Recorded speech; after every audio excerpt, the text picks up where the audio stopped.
आज एकादशी का लोग व्रत करते हैं, करना भी चाहिए। परम भगवदीय जीव एकादशी का व्रत करते हैं कि हम भोजन छोड़ देते हैं, हम ये नहीं खाएंगे, हमारी एकादशी है, हम ये नहीं खाएंगे, हमारी एकादशी है। पर शिव महापुराण की कथा कहती है कि एकादशी सफल कब होती है? जब आपकी 5 कर्मेंद्री, 5 ज्ञानेंद्री और 1 मन ये आपके कंट्रोल में हो, तो समझ लो कि एकादशी पूर्ण हो गई और एकादशी का फल आपको प्राप्त हो गया।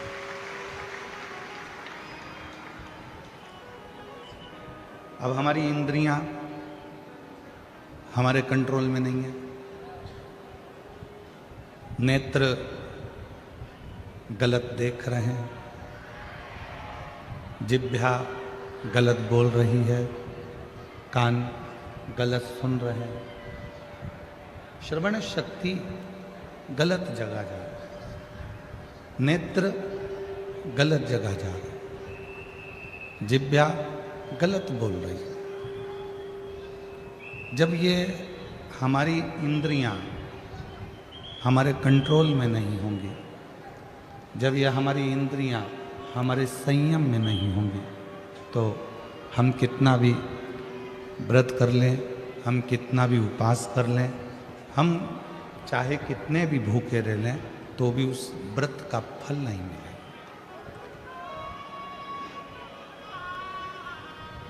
व्रत का फल कब मिलता है? जब हमारी इंद्रियां हमारे काबू में हो। कि नेत्र दिए रे तूने दाता बन के, नेत्र दिए रे तूने दाता बन के, और कभी नहीं दरस कियो, दयालु मैंने अवगुण बहुत कियो, अवगुण बहुत कियो, दयालु मैंने अवगुण बहुत कियो। और मुख तो दिया रे तूने दाता बन के, मुख तो दिया रे तूने दाता बन के, कभी नहीं भजन कियो, दयालु मैंने अवगुण बहुत कियो, कभी नहीं भजन कियो, दयालु मैंने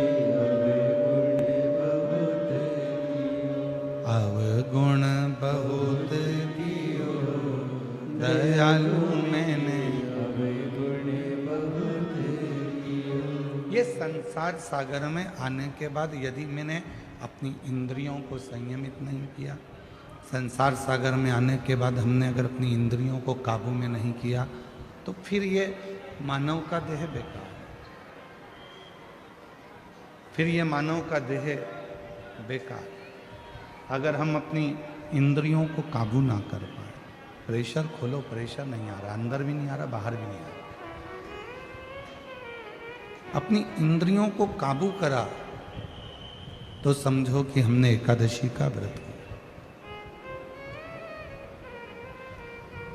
कई लोग प्रदोष का व्रत करते हैं, हम उनसे कहते हैं कि आपने अपने कितने दोषों को समाप्त कर दिया। प्रदोष का व्रत कब सफल है?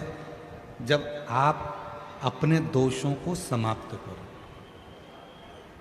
मैं गुस्सा नहीं करूंगा, गलत व्यसन नहीं करूंगा, गलत बात नहीं बोलूंगा, गलत चीज नहीं खाऊंगा, अपने दोषों को समाप्त करो। और जब हम अपने दोषों को समाप्त करते हैं, जब हम अपने दोषों को बिल्कुल शून्य पर लाकर छोड़ देते हैं, तो समझो कि हमारा प्रदोष का व्रत सफल हुआ। तब समझें कि हमने प्रदोष का व्रत किया। हमारे भीतर के दोष समाप्त नहीं हो रहा है, और हम सोचें कि व्रत कर लें उससे भगवान राजी हो जाएगा, नहीं हो सकता। बोल बम का नारा है, सारी समस्या का हल। श्री शिवाय, श्री शिवाय। अपने भीतर के दोष को जिस दिन हमने समाप्त किया उस दिन परमात्मा हमको मिले। आज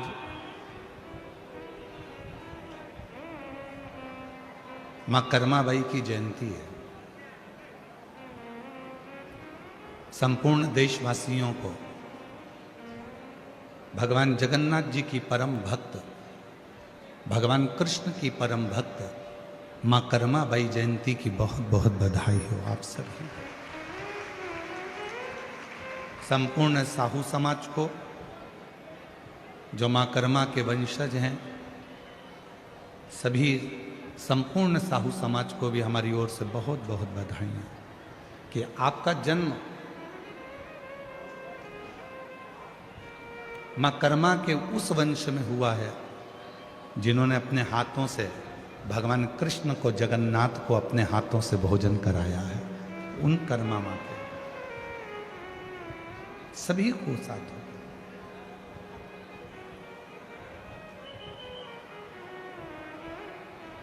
भक्ति, विश्वास, ये दो चीजें हैं।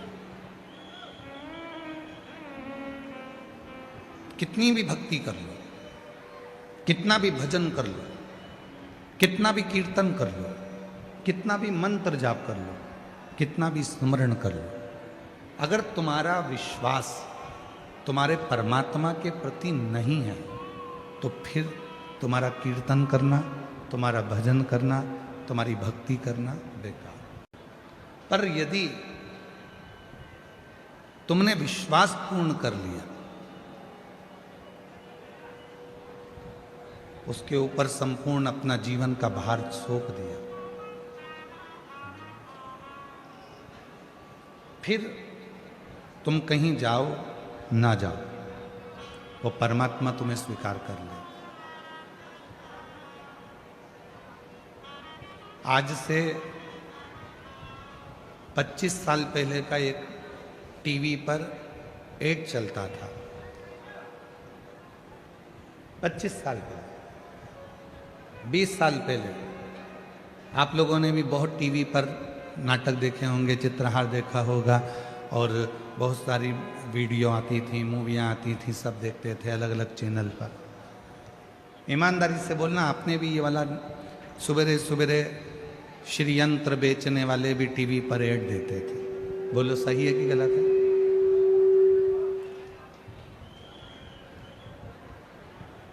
फिर कुबेर यंत्र बेचने वालों ने भी कहा कि हम इस यंत्र को बेचें।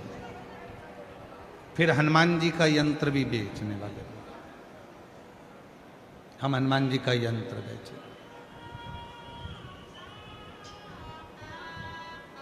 पहले टीवी पर बहुत सारे यंत्र बिकते थे, अलग अलग यंत्र बताए जाते थे। वास्तु शांति का यंत्र है, कुबेर का यंत्र है, लक्ष्मी का यंत्र है, ग्रह दोष निवारण यंत्र है, सारे यंत्र बिकते थे। और उसको लेने के लिए किसी दुकान पर नहीं जाना पड़ता था, आपके यहाँ ऑनलाइन वो यंत्र घर पर आ जाते थे। उसको लेने नहीं जाना है। आपने टीवी पर ऐड देखा, मोबाइल पर, फोन पर बात करी, हमको ये यंत्र चाहिए, और वो यंत्र तुम्हारे यहां आ जाता।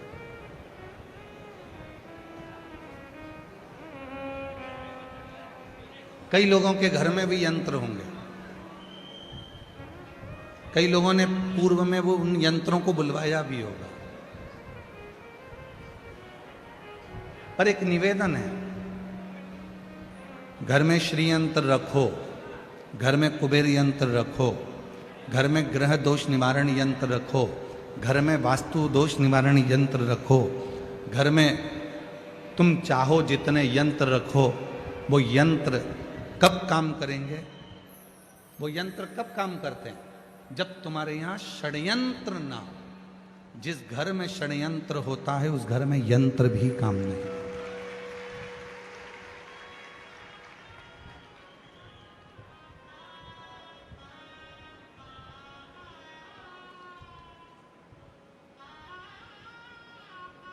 इतना षड्यंत्र घर के अंदर चलता है। कोई ये भड़काएगा, कोई वो भड़काएगा, कोई कुछ कहकर जाएगा, कोई कुछ कहकर जाएगा, कोई कुछ बोल कर जाएगा। भाई भाई में षड्यंत्र चल रहा है, बहन भाई में षड्यंत्र चल रहा है, बहू सास में षड्यंत्र चल रहा है, देवरानी जेठानी में षड्यंत्र चल रहा है, पड़ोसी अड़ोसी धड़ोसी सब में षड्यंत्र चल रहा है। अब ईमानदारी से बोलो, इतने षड्यंत्र यदि घर में इतने षड्यंत्र चलेंगे तो कोई यंत्र तुम्हारे यहाँ काम करेगा? अरे बोलो तो जम के, नहीं कर सकते। षड्यंत्र घर में चलना बंद हो जाए, बहू सास का षड्यंत्र चलना बंद हो जाए, ननंद भाभी का षड्यंत्र चलना बंद हो जाए, बेटी माँ का षड्यंत्र चलना बंद हो जाए, बाप बेटे का षड्यंत्र चलना बंद हो जाए, भाई भाई का षड्यंत्र चलना बंद हो जाए, रिश्तेदारों का एक दूसरे के प्रति षड्यंत्र चलना बंद हो जाए। जो ये षड्यंत्र चलता है तो कोई यंत्र भी काम नहीं करता। यंत्र कब काम करेगा? जब आप षड्यंत्र से दूर हो।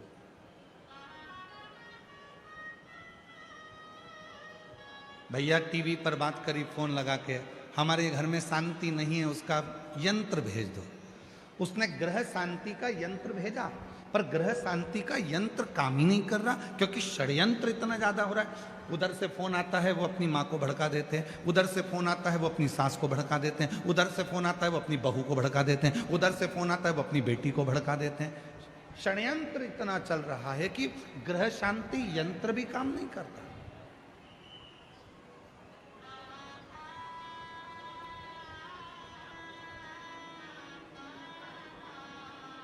वो ग्रह शांति यंत्र भी काम नहीं करेगा अगर षड्यंत्र है। फिर किसी ने कहा कि महाराज जी हमारे घर में वास्तु दोष हो गया। वास्तु दोष हो गया, तुमने इधर की सीढ़ी तोड़वा कर उधर सीढ़ी लगवाई, तुमने दुकान बदल कर देख ली, तुमने घर बदल कर देख लिया, तुमने रिश्तेदार बदल कर देख लिए, तुमने घर की दिशा बदल कर देख ली, तुमने सोने का पलंग बदल कर देख लिया, तुमने रसोई घर बदल कर देख लिया। शिव पुराण कहती है जब तुमने सब कुछ बदल कर देख लिया और तो भी वास्तु दोष शांत नहीं हो रहा, तो अपने आप को थोड़ा सा बदलना प्रारंभ करो, तुम्हारा ग्रह का दोष और वास्तु दोष अपने आप शांत हो। हम बदल नहीं रहे, हम बदल नहीं पा रहे, अपने आप को नहीं बदल रहे। सास कहती है मैं नहीं बदलूंगी, बहू कहती है मैं नहीं बदलूंगी, बेटा कहता है मैं नहीं बदलूंगा, बाप कहता है मैं नहीं बदलूंगा। बदलेगा कौन? सीवर वाला महाराज बदलेगा कौन? बदलना तुमको पड़ेगा अपने घर को सही करने के लिए, श्रेष्ठ करने के लिए। अपने घर का सुख देखना चाहते हो तो अपने आप को बदलो, अपने आप। चंद्रमौली चंद्रशेखर चंद्रेश्वर चंद्रशेखर शिव महापुराण की कथा भूसावल में चल रही है। चंद्रशेखर सीखो, चंद्रशेखर शिव महापुराण की कथा से थोड़ा सा सीखिए कि चंद्रदेव सबको बदलना चाहते हैं। चंद्रदेव कहते हैं मेरी जो 27 पत्नियां हैं वो मेरे अनुकूल चले, और चंद्रदेव की 26 पत्नियां कह रही हैं कि आप हमारे अनुकूल तो चलो थोड़ा सा। दूसरे को झुकाने से पहले अपने आप को झुकना पड़ेगा। एक गुरुजी आ रहे थे घर पर, मम्मी पापा ने, माता पिता ने छोटे से बच्चे को समझा दिया, सुनो आज शाम को 4 बजे गुरुजी आएंगे, ठीक है, प्रणाम करना ठीक है, दंडवत करना ठीक है। बच्चे ने कह दिया ठीक है। शाम को 4 बजे गुरुजी आ गए। माँ ने अपने बेटे को बुलाया, बेटे को बुलाकर कहा चलो गुरुजी को प्रणाम करो। बच्चा कहने लगा नहीं करना। माँ ने फिर कहा गुरुजी को प्रणाम करो, अपने गुरुजी हैं प्रणाम करो। बेटा कहने लगा नहीं करना। इतने में माँ ने फिर बेटे को बुलाया, गुरुजी को प्रणाम करो, नहीं करना। माँ ने 2 थप्पड़ दिए, गुरुजी हैं प्रणाम कर, नहीं करना। पिताजी आए, पिताजी ने कहा बेटा अपने गुरुजी हैं प्रणाम करो, नहीं करना। गुरुजी हैं अपने प्रणाम करो, नहीं करना। पिताजी ने भी 2 थप्पड़ दिए। इतने में गुरुजी ने कहा क्यों मार रहे हो? माता पिता बोले ये प्रणाम नहीं कर रहा। गुरुजी बोला नहीं कर रहा तो मत करने दो, तुम दोनों तो करो। तुम दोनों तो प्रणाम करो। और जैसे ही माता पिता ने झुककर प्रणाम करा, इतने में बच्चे ने साष्टांग दंडवत कर लिया।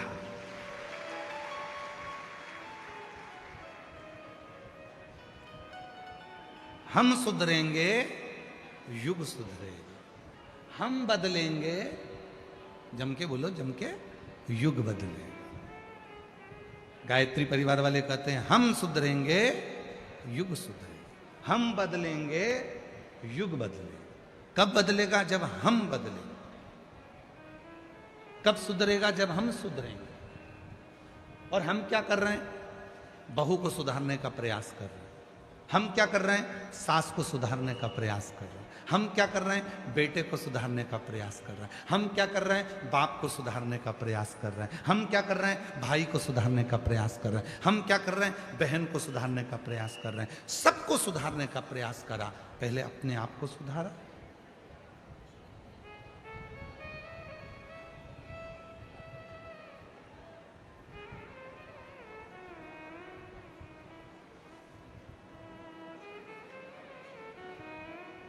एक प्रवचन देना सरल है, पर प्रवचन देने वाले को भी प्रवचन अपनी जिंदगी में उतारना कठिन है। कथा कहना सरल है, पर कथाकार को कथा अपने अंदर उतारना कठिन है।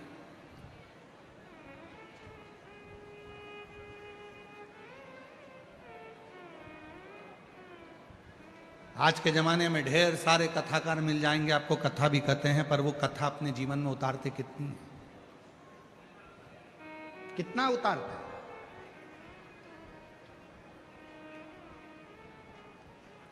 शिव पुराण का ट्रेंड चल रहा है तो शिव पुराण वाचना चालू कर दो। श्रीमद् भागवत का ट्रेंड चले तो श्रीमद् भागवत वाचना प्रारंभ कर दो। रामचरितमानस का ट्रेंड चले तो रामचरितमानस वाचना प्रारंभ कर दो। नहीं भाई, शिव पुराण, राम कथा, श्रीमद् भागवत, गीता, ये सब पुराणे, जितने भी शास्त्र हैं, शिव पुराण कहती है जो भी पुराण बाचो आप दूसरों को बाच कर सुनाओ, उससे पहले उस पुराण का आधे से ज्यादा अंश अपनी जिंदगी में उतारो, तब शिव पुराण सुनाओ, तब श्रीमद् भागवत कथा सुनाओ, तब रामचरितमानस सुनाओ। अपने आप को सवारो थोड़ा।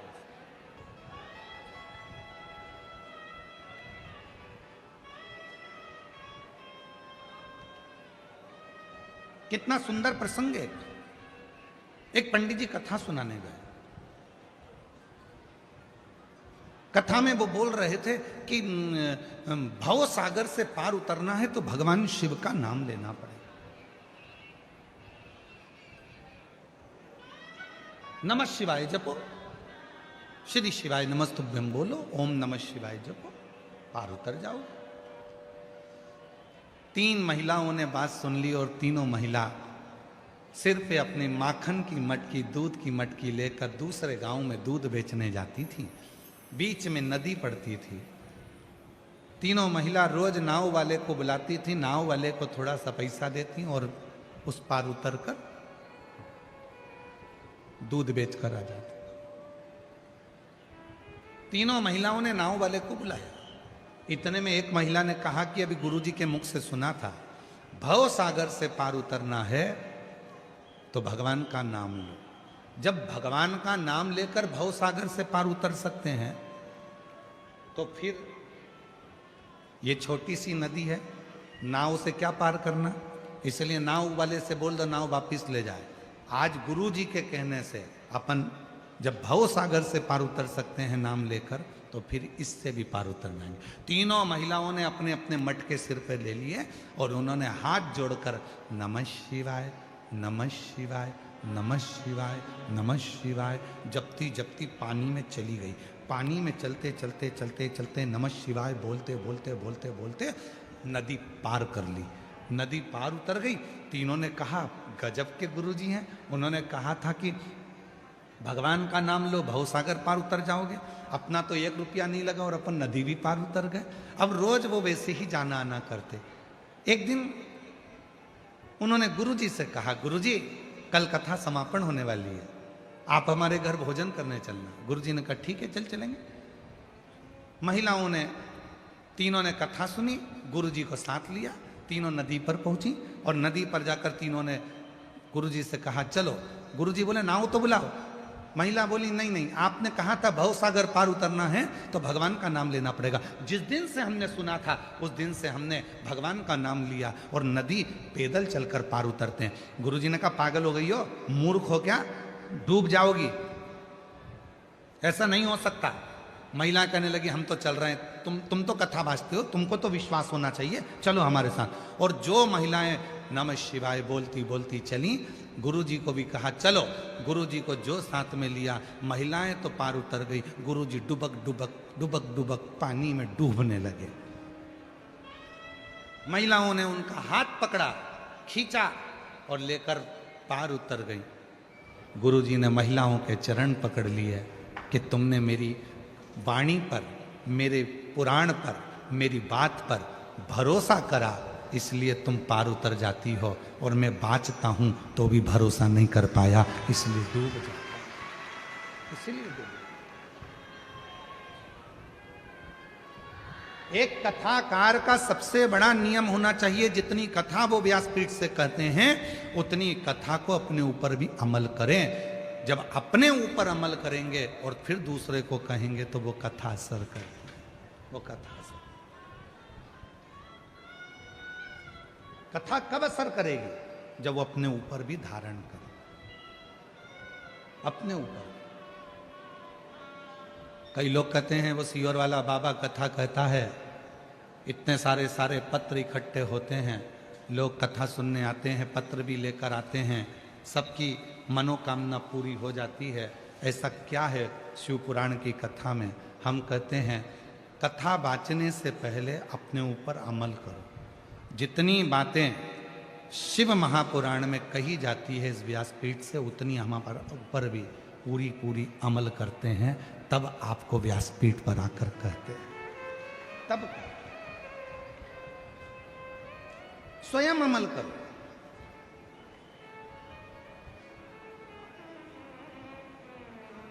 शिव पुराण कहती है बीच की बेलपत्र पर शहद लगाकर शंकर जी को लगाकर एग्जाम देने जाओ। शिव पुराण ये भी कहती है साथ में मेहनत करो, परिश्रम करो, रात दिन एक करो, अपनी मेहनत को 4 गुना करो और फिर बेलपत्री पर शहद लगाकर शिव को लगाकर जाओ, तुम्हें सफलता मिलेगी। शिव पुराण कहती है परिश्रम हल्का मत करना, परिश्रम 4 गुना बढ़ाकर करना। शिव पुराण कहती है।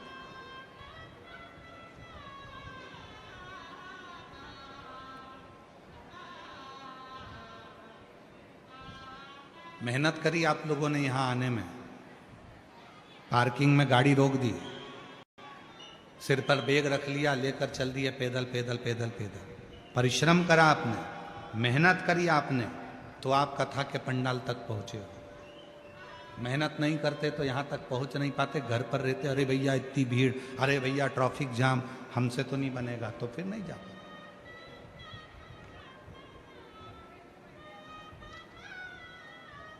वैष्णो देवी कौन कौन गया है? सब गए? रखो। सप्तशृंगी माता के मंदिर कौन कौन गया है? सब गए? रखो। जब माता सप्तशृंगी के मंदिर पर जाते हैं, सीढ़ियां चढ़ते हैं, धीरे धीरे बढ़ते हैं, तो लोग चिल्ला कर पूछते हैं लोगों से, भैया कितना है? चलते जाओ। वैष्णो देवी जाने वालों से पूछते हैं जब थक जाते हैं, क्यों भैया मंदिर कितनी दूर है? चलते जाओ। फिर पीछे से आवाज आती है, चलते जाओ, मत घबराओ, चलते जाओ, मत घबराओ, चलते जाओ, मत घबराओ। हमारे सनातन धर्म के जितने मंदिर हैं, देवालय हैं, शिवालय हैं, माँ आद्यशक्ति दुर्गा भवानी के जितने स्थान हैं, चाहे वैष्णो देवी हो, चाहे मैहर हो, चाहे सलकनपुर हो, देवास की टेकरी हो, चाहे सप्तशृंगी माता हो, चाहे विंध्याचल की माता हो, जितने भी माता के मंदिर हैं, हम चढ़ते जाते हैं, ऊपर की ओर बढ़ते जाते हैं और कहते जाते हैं, भैया कितनी दूर है? चलते जाओ, मत घबराओ, चलते जाओ, मत घबराओ, चलते जाओ, मत घबराओ। क्यों? वो मंदिर हमें प्रेरणा देते हैं कि मंजिल तक पहुंचना है, बैठ मत जाना, चलते जाना, घबराना नहीं, आगे बढ़ते जाना। तुम्हें मंदिर का दर्शन हो जाएगा, तुम्हें माँ का दर्शन हो जाएगा, सप्तशृंगी माता तुम्हें दर्शन दे देगी। तुम चलो तो।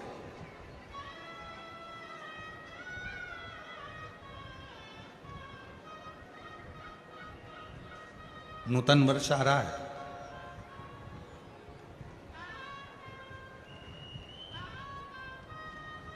चैत्र से हमारे सनातन धर्म का हिंदू पारंपरिक नूतन वर्ष प्रारंभ हो रहा है। आप सभी को, देशवासियों को, हमारे नूतन संवत्सर की, नूतन वर्ष की संपूर्ण देशवासियों को बहुत बहुत बधाई, गुड़ी पड़वा। नूतन वर्ष आ रहा है। ऐसे वर्ष आते भी रहते हैं, जाते भी रहते हैं, आते रहते हैं, जाते रहते हैं। कितने वर्ष ऐसे निकलते चले जा रहे हैं। हम हमेशा कहते हैं नूतन वर्ष आ रहा है। अपनी नूतन सोच तो लाओ, नूतन विचार तो लाओ, नूतन अपना परिश्रम तो करो, अपनी मेहनत तो करो, अपना परिश्रम अपनी नूतनता के साथ बढ़ो तो।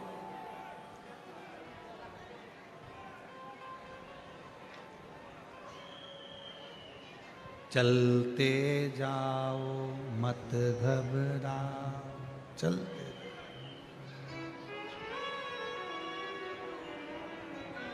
चलते। एक साल में कई मेरी जीजियां बैठी हैं और कई मेरे जीजा बैठे हैं और कई मेरी बेटियां बैठी हैं, कई मेरे बेटा बैठे हैं, कई बुजुर्ग माँ बाप बैठे हैं। कहने में पीछे नहीं हटूंगा, भले आपको बुरा लग जाए, लग जाए। एक साल में कम से कम 50 दोस्त बनाते हो आप लोग। हर साल 50 दोस्त बनाते हो।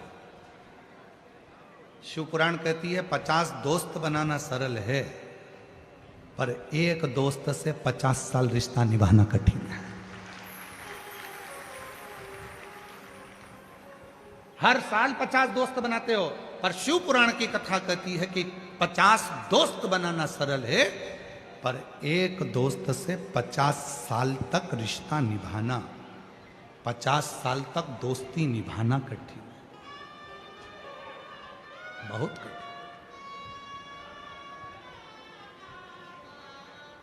आजकल एक नया काम चालू हो गया, शादी की सालगिरह 25वीं, क्या बोलते हैं उसको, क्या बोलते हैं, सिल्वर जुबली।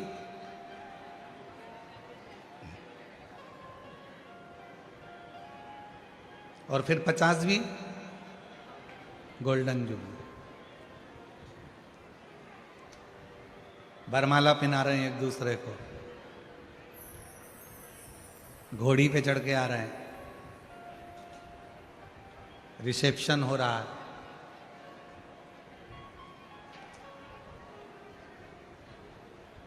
हमारे एक यजमान है सीहोर में, श्री राजेंद्र जी अग्रवाल, ब्यावरा वाले, उनकी शादी की सालगिरह थी 50 में। उनके बेटे रवि, रितेश, ये सब आए, कमलेश जी, शैलेश जी बैठे। उन्होंने कहा गुरु जी, हमारे काका जी की, ये रवि रितेश की पिताजी की शादी की सालगिरह है 50वीं, गोल्डन जुबली। हमने कहा बहुत बढ़िया, आपको बधाई हो, 50 साल शादी के हो गए। कहा हमारा मन है कि हम इसको इस तरह से मनाएं, शादी के फंक्शन जैसा। हमने कहा शादी के फंक्शन तो पूर्व में हो चुके हैं, अब मनाना है तो कहीं भगवान की कथा कराकर, कहीं भगवान का भजन कराकर, कहीं भगवान का स्मरण कराकर, कहीं रुक्मणी मंगल कराकर, कहीं कृष्ण मंगल की लीलाएं गाकर, फिर आप अपनी शादी की सालगिरह मनाएं। फिर उन्होंने वैसी की वैसी ही मनाई, रुक्मणी मंगल कथा रखी, भगवत भजन रखा, स्मरण रखा, और वैसी ही मनाओ। बच्चों का जन्मदिन भी मनाओ, हम मना नहीं करेंगे। हैप्पी बर्थडे टू यू, हमारी तरफ से तुम्हें बधाई हो। शादी की सालगिरह भी मनाओ, मना नहीं है। सिल्वर जुबली, गोल्डन जुबली, तुम्हारी जो जो जुबली और चुगली जो भी है तुम सब मनाओ, मना नहीं है। पर निवेदन है उस जुबली के साथ में, उस जुबली के साथ में किसी प्राचीन मंदिर में, तुम्हारे गांव के मंदिर में, तुम्हारे शहर के मंदिर में, कहीं मत जाओ, अपने भुसावल के मंदिर में, अपने शहर के मंदिर में, अपने जलगांव के मंदिर में, अपने गांव के मंदिर में, किसी मंदिर में जाकर जो तुम सिल्वर और गोल्डन जुबली मनाना चाहते हो, उस दिन उस मंदिर की पुताई करवाओ, सफाई करवाओ, मंदिर का डेकोरेशन करवाओ और शिव जी का अभिषेक करवाओ, तो सिल्वर जुबली, तो गोल्डन जुबली। एक संकल्प लो, मैं अपना जन्मदिन कैसे मनाऊंगा, आज से नियम ले लो भुसावल वालों, और आज से नियम ले लें पूरे सनातनी जितने कथा श्रवण कर रहे हैं। अपना जन्मदिन आए, 500 रुपए का केक लाना, 1000 रुपए का केक लाना उससे अच्छा है 500 रुपए की पेंट की बाल्टी लेना, कलर की बाल्टी लेना, और कोई पुराना मंदिर तुम्हारे गांव में हो जिसमें धूल जम रही हो, उसको साफ कर कर, पुताई कर कर उसको रंगीन कर देना। तुम्हारा 500 रुपए का केक आधे घंटे में समाप्त हो जाएगा, मुंह पे मलेंगे भूत हो जाओगे। वो 500 रुपए का केक 15 मिनट में उड़ जाएगा। पर आज एक नियम बनाओ कि हमारे घर पर जब भी जन्मदिन आएगा, शादी की सालगिरह होगी, हमारे गांव में, हमारे नगर में, हम जिस गांव में रहते हैं वहां का कोई मंदिर हम देखेंगे, उस मंदिर में कोई पेंट हम खुद अपने हाथों से पुताई कर देंगे। अपने घर की पुताई करते हैं तो वहां नहीं कर सकते।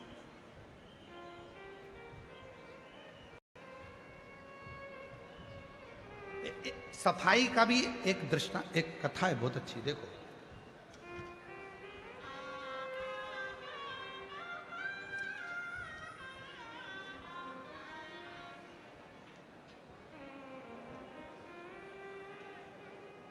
एक सुंदर प्रसंग है शिव महापुराण का।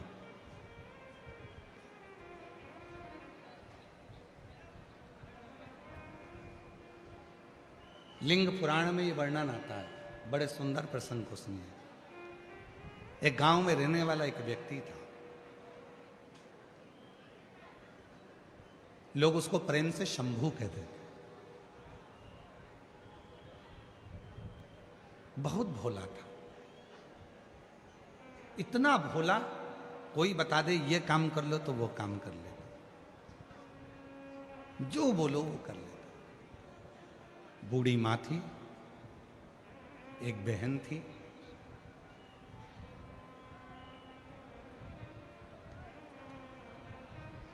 मां को वो काम पर नहीं जाने देता, बहन को वो काम पर नहीं जाने देता, खुद काम करता।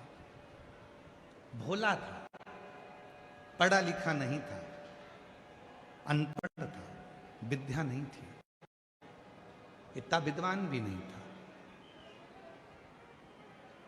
इतना विद्वान नहीं था, पढ़ा लिखा।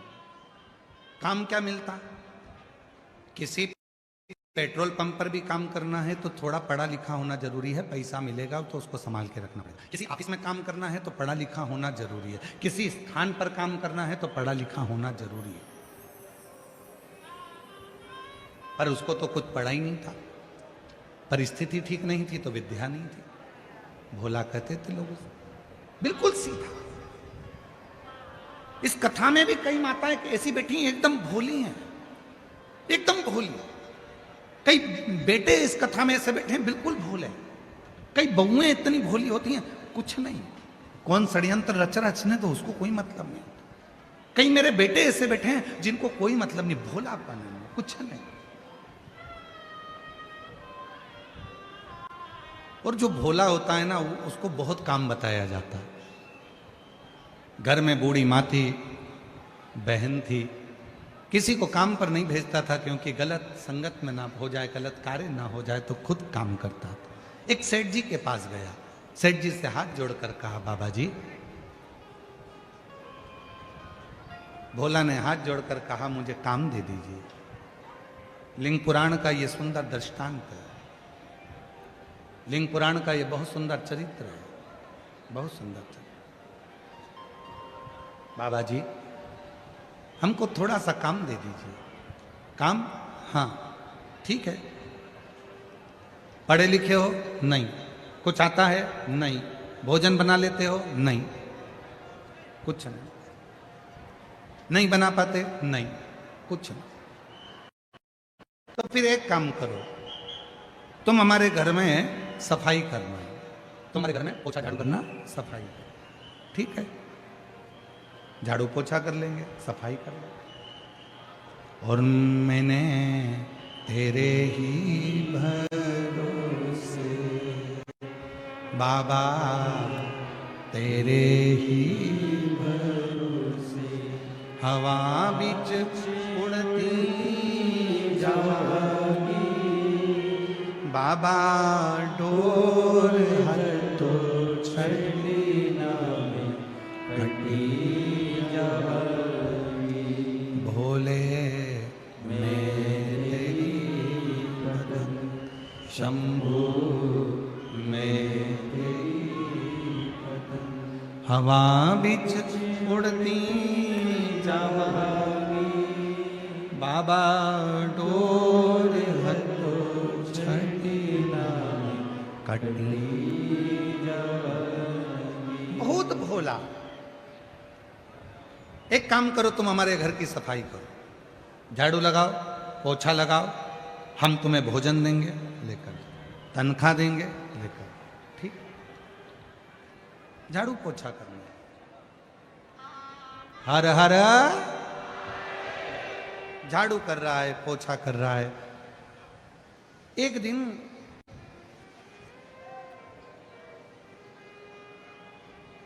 शिव मंदिर के सामने से निकल कर जा रहा था। शिव पुराण का बड़ा सुंदर संवाद है, थोड़ा ध्यान लगाकर सुनना इसको। कहते हैं शिव भक्त की कथा सुनने में स्वयं शिव ही आनंद देते हैं, इसीलिए थोड़ा सावधानी से सुनिए। शिव मंदिर के सामने से निकलकर जा रहा था। मंदिर में देखा बहुत कचरा है, बहुत सारी गंदगी हो रही है, लोग चढ़ाकर फूल चढ़े जाते हैं, पानी इधर उधर ढुल जाते हैं, सफाई नहीं करता। वो भोला मंदिर में चले गया, सेठ जी के यहां जाने से पहले वहां सफाई करी, फिर गया।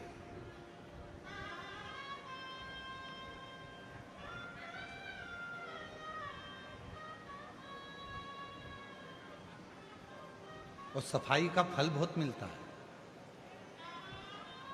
शिव मंदिर में दीप जलाने का, शिव मंदिर में सफाई करने का, शिव मंदिर में बुआरी लगाने का, झाड़ू लगाने का, शिव मंदिर में जल भर कर रखने का, शिव मंदिर में एक लोटा जल चढ़ाने का, शिव मंदिर में शंकर जी की चढ़ी हुई बेलपत्र उठाकर धोकर वापिस शिव को चढ़ाने का बहुत फल मिलता है, बहुत फल।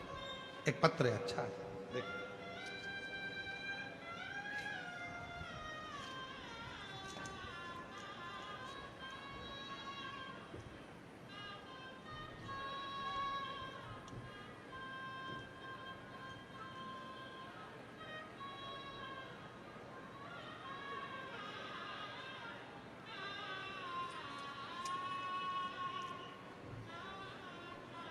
मैं संजय पंडरीनाथ किरोचे, मैं शाहपुर जिला बुरहानपुर का निवासी हूँ।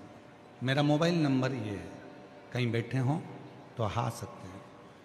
मेरा बेटा रुपेश संजय किरोचे, उसकी तबीयत 26/1/2026 को अचानक से खराब हो गई थी। उसको सावदा ले गए, वहाँ सावदा के डॉक्टरों ने देखा कि फिर डॉक्टर ने संभाजी नगर औरंगाबाद ले जाने को बोला। बाबा, मेरा बेटा 18 दिन तक वेंटिलेटर पर रहा, उसके छाती में गठान हो गई थी। बाबा, कथा में जो शिवरात्रि का उपाय बताते हो, मंदिर में सफाई करने का बोलते हो, झाड़ू लगाने का बोलते हो, मैं नहीं जानता था कि झाड़ू लगाने से, पोछा लगाने से, मंदिर में जल चढ़ाने से क्या होता है। जब मेरा बेटा वेंटिलेटर पर पड़ गया, छाती में एक गांठ हो गई, डॉक्टर के हिसाब से वेंटिलेटर से उतरना कठिन था, पर केवल आपके प्रवचन में सुना था कि मंदिर की सफाई कर दो, झाड़ू लगा दो, तो हमारी जिंदगी की बहुत सारी उलझनें साफ हो जाती हैं। मुझे नहीं मालूम, रात्रि के 12 बज रहे थे, हॉस्पिटल के साइड में एक मंदिर था, उस मंदिर में बहुत सारा कचरा था। मैंने सब कचरे को अपने गमछे में, गमछा मतलब एक कंधे पर रखने वाला अंगोछा, उसमें रख लिया। सारा कचरा उठाकर ले जाकर मैंने एक कोने में डाल दिया।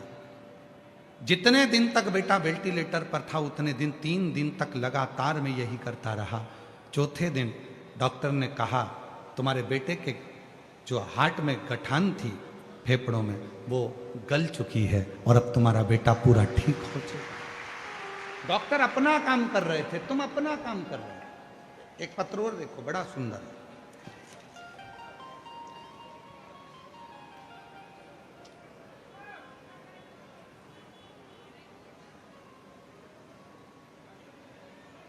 महादेव पंडरी बिराजदार, गांव खरोसा, तहसील ओसा, जिला लातूर, महाराष्ट्र से हैं। मैं नमन करता हूं। कागज पर तो बस शब्द हैं, असली प्रार्थना तो मेरे आंसुओं और धड़कनों में है। मेरी मैया आपके भरोसे है, इसे मेरी नैया आपके भरोसे है, इसे पार लगाना आपका गुरुदेव। शिव भोलेनाथ मेरा बेटा नरसिंह राव महादेव बिराजदार 30/4/2024 से इंडियन आर्मी का एग्जाम दे रहा है पर क्लियर नहीं होता। बहुत हार चुका था, सोच लिया था कि अब कुछ नहीं करेगा। आपके कहने पर मेरा बेटा मंदिर में जल चढ़ाने जाने लगा, सफाई करने लगा, मंदिर की झाड़ू पोछ करने लगा। मुझे नहीं मालूम उसका फल क्या मिलता है। आज बाबा को धन्यवाद देने के लिए बैठा हूं कि मेरे बेटे का सिलेक्शन इंडियन आर्मी में हो गया और बाबा की कृपा से इस सिक्किम में उसकी ट्रेनिंग चल रही है। सिक्किम में ट्रेनिंग क्या मिलेगा? आए हैं, आ जाओ आ जाओ आ जाओ आ जाओ आ जाओ। एक पत्र और है, देखिए।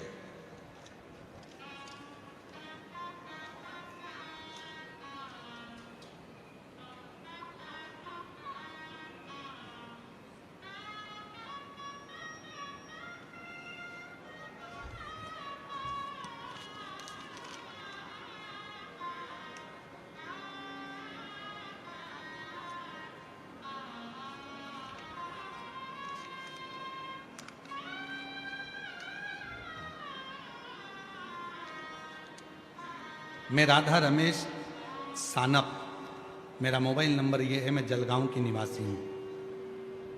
2020 से मुझे 4th स्टेज का ब्रेन कैंसर हुआ।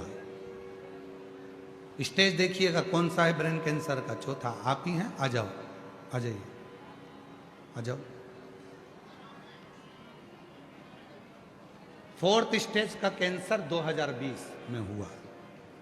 डॉक्टर ने कह दिया कि अंतिम समय है, ले जाओ। ब्रेन का कैंसर बहुत कठिन, ठीक हो नहीं सकते। नासिक के अस्पताल में ले गए, वहाँ डॉक्टरों को दिखाया, इलाज करवाया, पर डॉक्टर ने कह दिया मुश्किल है, उम्मीद बहुत कम है, उम्मीद बहुत कम है, ये ले जाओ। तब मेरी देवरानी ने बताया कि सियोर वाला बाबा कथा सुनाता है, कथा सुनने में बड़ी बड़ी बीमारी भी ठीक हो जाती है। सियोर वाला बाबा कथा कहता है और कथा सुनने में बड़ी बड़ी बीमारी ठीक हो जाती है। गुरुदेव, मैंने कथा सुनी, हर रोज मंदिर में जाके 1 लोटा जल चढ़ाती रही, दवाएं अपना काम करती हैं और आप कहते हो दुआ अपना काम करती है। बाबा, डॉक्टर ने तो 15 दिन दिए थे, आज मैं 2020 से अभी तक कैंसर को हराकर शिव की भक्ति करती हूँ। कैंसर को हराकर शिव की भक्ति करती हूँ। ऐसा चमत्कार, अटूट विश्वास किसी ने मेरे गांव के लोगों ने नहीं देखा, जो मुझे देखकर कहते हैं कि गजब, शिव के जल का इतना महत्व है, शिव की पूजन का इतना महत्व। एक पत्र और है। मेरा नाम वैशाली नारायण गवली, मैं जामनेर तालुका में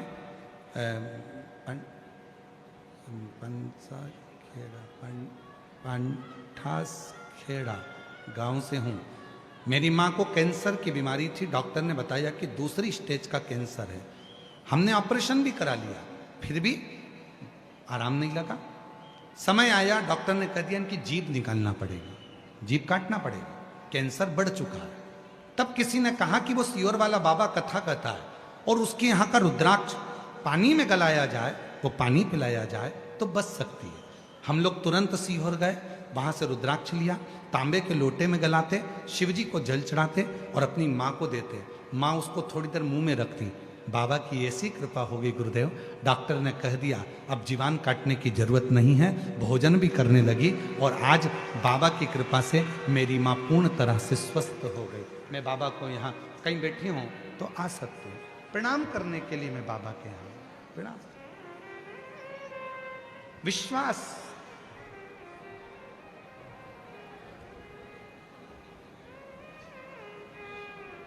जो जैसी भावना,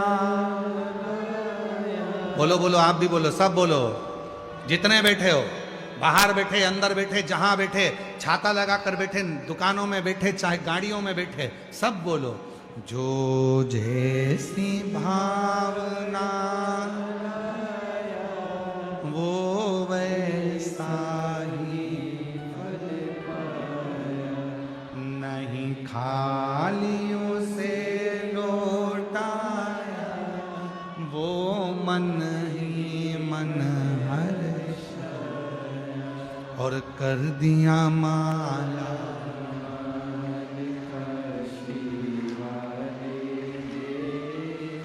लुटा दिया।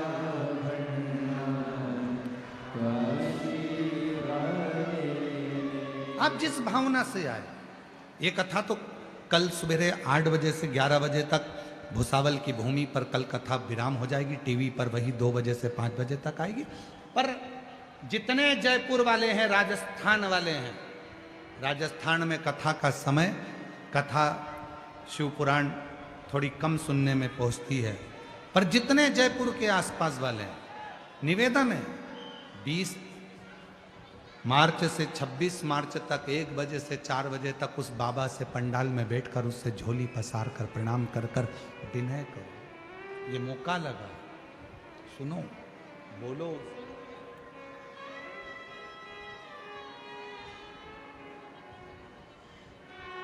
किससे?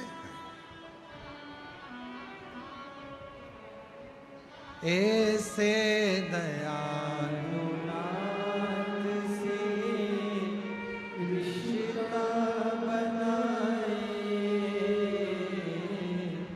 ऐसे दयालु नाथ से रिश्ता बनाए। कैंसर से जीती है, एक बार जोरदार ताली बजाओ। 4th स्टेज से 2020 से लड़ रही है और शिव का पहुंच गई सीहोर कुबरेश्वर धाम और वहां का रुद्राक्ष लेकर आ गई। उसी रुद्राक्ष का जल शिव जी को चढ़ाकर पीना चालू कर दिया, मुख में रख लेती और 4th स्टेज के कैंसर को हराकर बाबा की प्रार्थना। शिव तक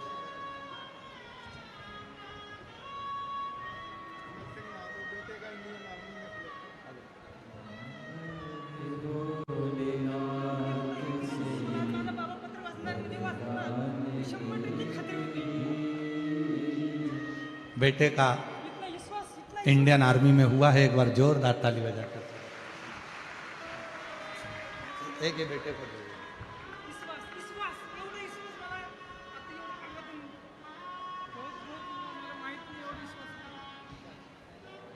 कह रहे हैं विश्वास इतना हो गया बेटे को कि बाबा है, और जो कथा सुनता है बाबा उसकी झोली भरता है, ये निश्चित।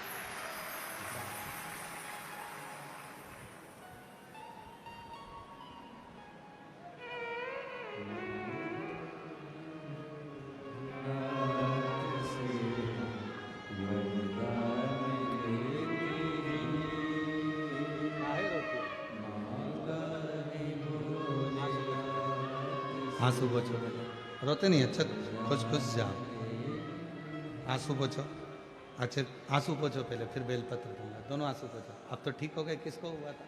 अब ठीक है ना बेटा, फिर काहे रोना? अब तो बाबा अच्छा कर दिया है, बाबा पर भरोसा है।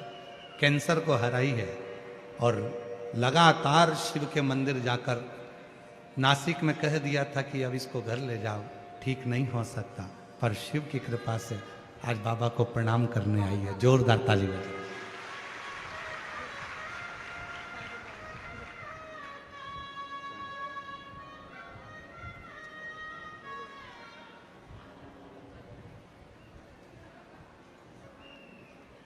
महादेव नमन चरणों में स्वीकार कीजिए, सबका किया है मेरा भी उद्धार कीजिए, उद्धार कीजिए। हे त्रिपुरधारी, हे त्रिशूलधारी,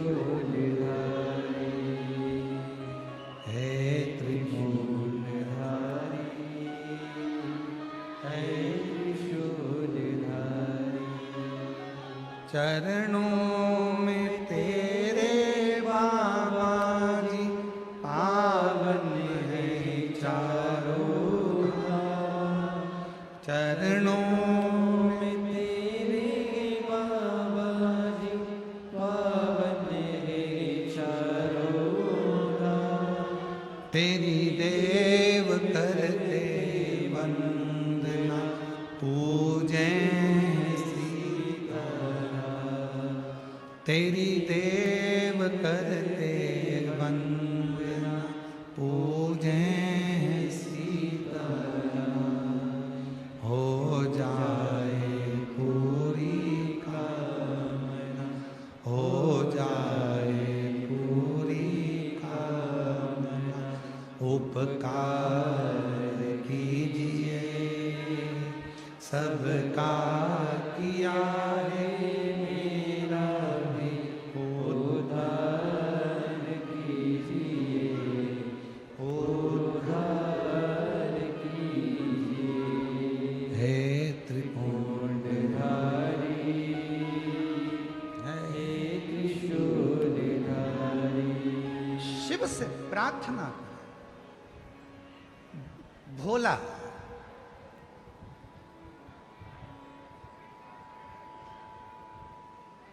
शंभू बहुत सरल। उसने देखा कि मंदिर में बहुत कचरा है, मंदिर में बहुत सारा थोड़ा गंदा हो रहा है। उसने सफाई करी, गया फिर अपने सेठ जी के यहाँ सफाई करने।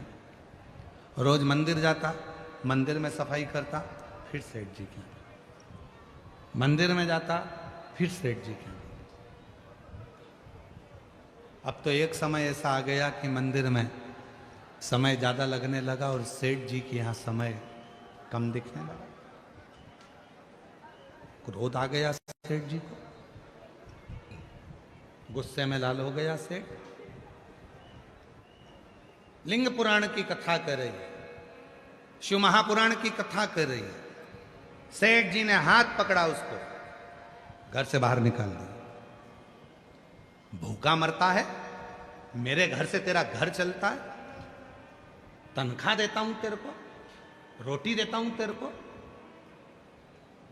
जब भूखा मरेगा तो मालूम पड़ेगा कहां समय पास करता है। शंभू के मुख से निकल गया, भोला के मुख से निकल गया। सेठ जी, जब आपके दरवाजे पर आता हूं उसके पहले मंदिर पड़ता है शिव जी का। थोड़ा कचरा दिखता है तो सुबह सुबह मैं वहां पर झाड़ू पोछा कर आ जाता। झाड़ू पोछा तो मैं आपके यहां भी करता हूं तो वहां भी कर देता।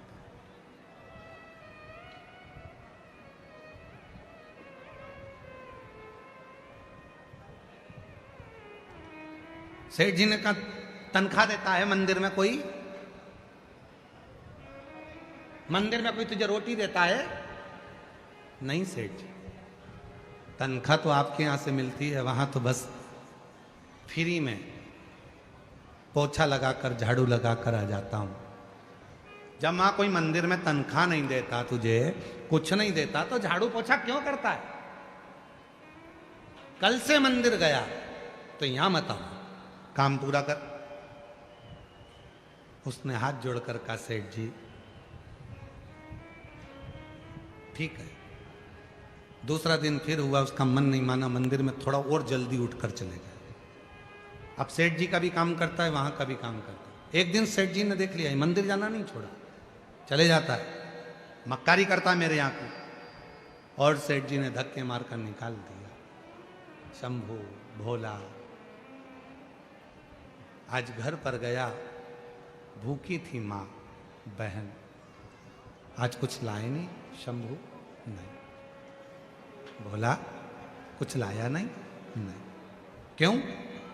सेठ जी ने काम से निकाल दिया। क्यों? मंदिर जाता था, झाड़ू पोछा कर देता था, फिर सेठ जी के यहाँ चले जाता था, सेठ जी को अच्छा लगा। अब क्या करेगा? भोला के मुख से निकल गया, सेठ जी के यहाँ करता था तो सेठ जी तनख्वाह देते थे, शंकर जी के यहाँ करता हूं तो शंकर जी तनख्वाह देंगे। तनख्वाह शिव देगा, तनख्वाह और कोई नहीं देगा, मेरा शिव देगा। तुम्हें लगता है कि हम किसी दुकान पर काम करते हैं तो वो हमको तनख्वाह देता होगा, पर जो भगवान शंकर के मंदिर में एक लोटा जल चढ़ाना प्रारंभ कर देता है, जो श्री शिवाय नमस्तुभ्यम बोलना प्रारंभ कर देता है, जिसके दरवाजे पर श्री शिवाय नमस्तुभ्यम लिखा होता है, उसकी तनख्वाह स्वयं महादेव देना प्रारंभ कर देते हैं। शिव देते।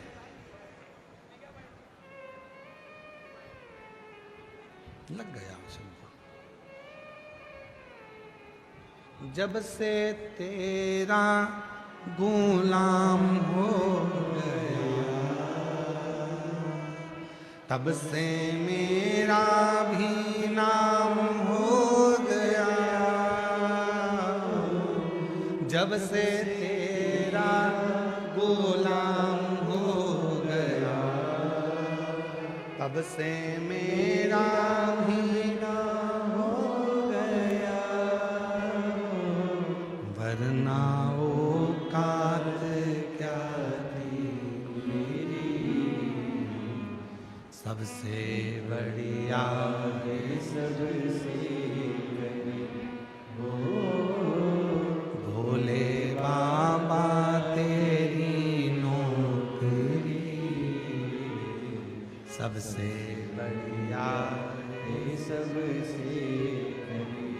तेरे दरवाजे की चाकरी, सबसे बढ़िया है सबसे। उसकी नौकरी करो। एक लोटा जल चढ़ा रहे, नौकरी है उसकी। शिव मंदिर में जा रहे, नौकरी है उसकी। झाड़ू लगा रहे, नौकरी है उसकी। वो हाथ में आकर पैसा नहीं देगा पर तेरी विपदा को काट देगा। वो हाथ में आकर तनख्वाह नहीं देगा पर तेरी आने वाली विपदा को, तेरे आने वाले दुख को समाप्त कर देगा। वो भले तेरे अकाउंट में पैसा नहीं देगा, याद रखना, दूसरे के यहां नौकरी कर रहे हो तो तुम्हारे बैंक का बैलेंस बढ़ रहा है, पर शिव के दरवाजे की नौकरी कर रहे हो तो तुम्हारी आनंद का बैलेंस बढ़ रहा है। आनंद का वो हाथ में नहीं देगा पर दुख की घड़ी में वो आकर खड़ा हो जाए। दुख तकलीफ की घड़ी में वो आकर खड़ा हो जाए।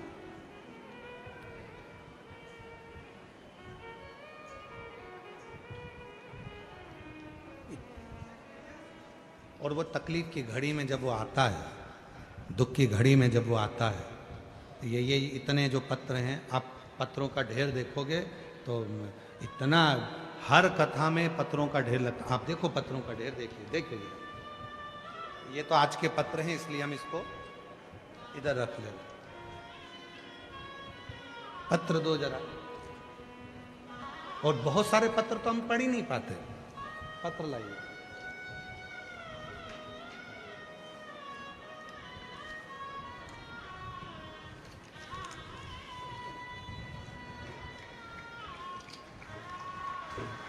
पन्नी में से निकालना था, चलो ऐसे ही रख दो, निकाल दो उसको, अच्छा नहीं लगता। अच्छा नहीं लगता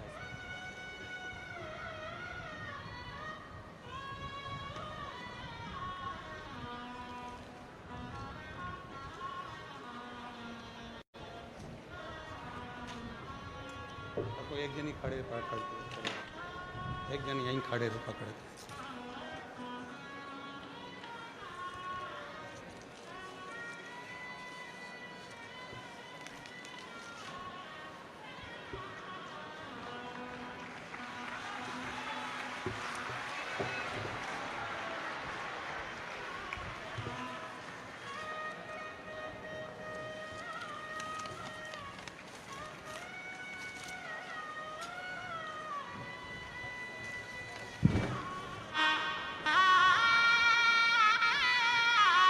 ये पत्र नहीं है, ये मेरे कुबेरेश्वर बाबा ने जिन जिन की झोली में दिया है, ये उसका प्रमाण है, ये उसका प्रमाण है, ये पत्र नहीं है। सीवर वाला महाराज ना तो कभी भभूति देता है, ना कभी बेल देता है, ना नारियल देता है, बस केवल एक ही बात कहता है कि एक लोटा जल, ये अलग है, ये पढ़ने के इधर दो, केवल एक लोटा जल। और कभी पंडाल में कथा सुनने का मौका मिल जाए तो कथा सुनो, और बाबा क्या देगा ये उसके ऊपर निर्भर करता है।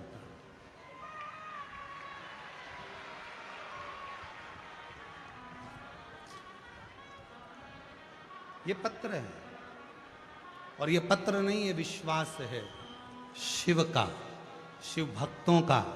और आज भी इस भुसावल की पवित्र धरा पर कहकर जा रहे हैं, अगर दिल से कथा सुनी है तो 3 महीने में पत्र व्यासपीठ पर तुम्हारा भी आए।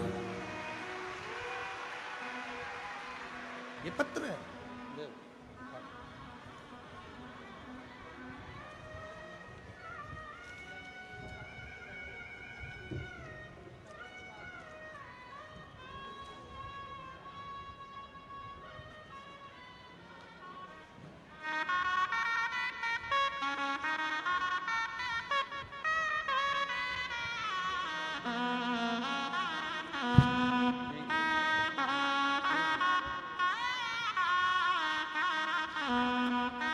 जो दिल से मांगोगे वो दिल से देगा, जो दिल से मांगोगे वो दिल से देगा।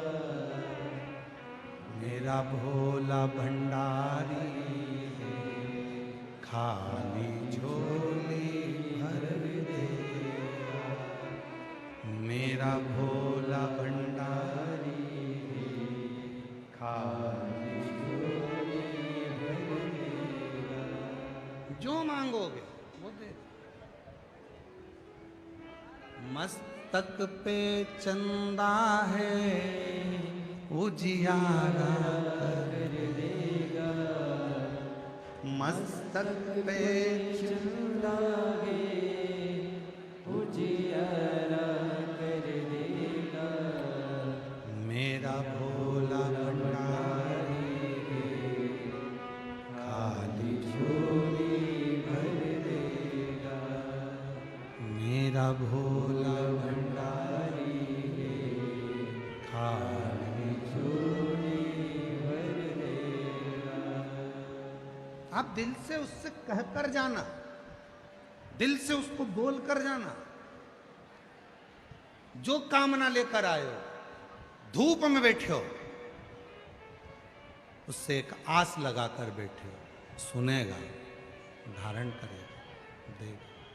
विश्वास, भरोसा, इतना भरोसा करना मेरे देव अधिदेव महादेव पर, इतना विश्वास करना, ये जानकर विश्वास करना कि मेरी एक एक श्वास पर उसका अधिकार है। एक एक श्वास उसका अधिकार, किसी दूसरे का नहीं। एक एक श्वास पर मेरे शिव का अधिकार। पूर्ण भरोसा।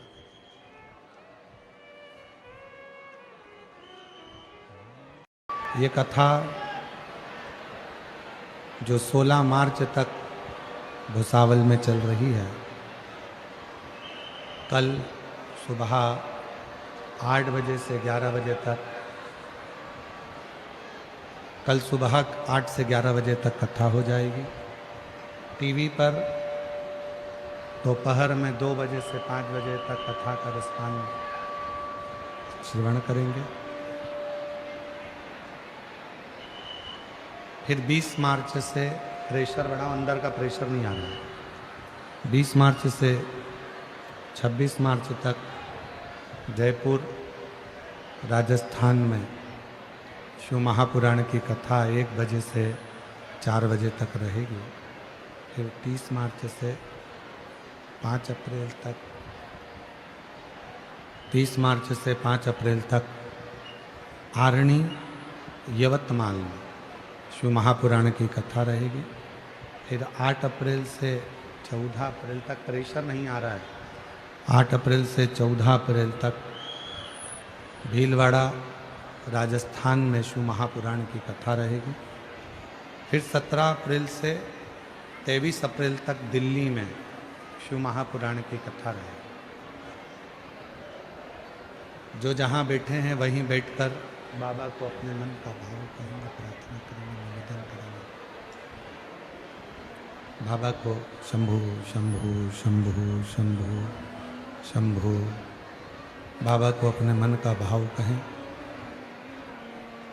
प्रार्थना करें, निवेदन करें, विनय करें, विनती करें, हृदय से बाबा को पुकारें, दिल से बाबा को अपने मन का भाव कहें, प्रार्थना करिए, निवेदन करिए, विनय करिए। साथ में बोलिएगा, प्रार्थना करिएगा, सभी लोग साथ में बाबा को अपने मन का भाव करें, हृदय से प्रार्थना करिएगा, सभी लोग साथ में बोलिएगा।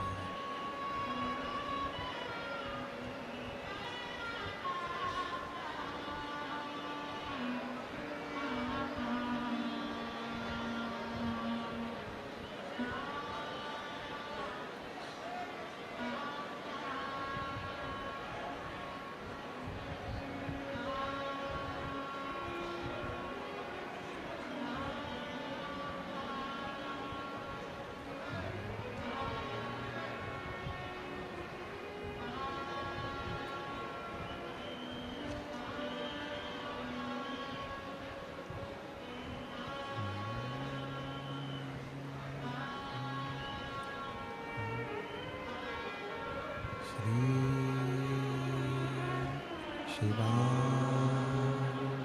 नमस्तु, श्री शिवाय नमस्तु, श्री शिवाय नमस्तु, श्री शिवाय नमस्तु, श्री शिवाय नमस्तु। भोला सब दुख काटो, ओ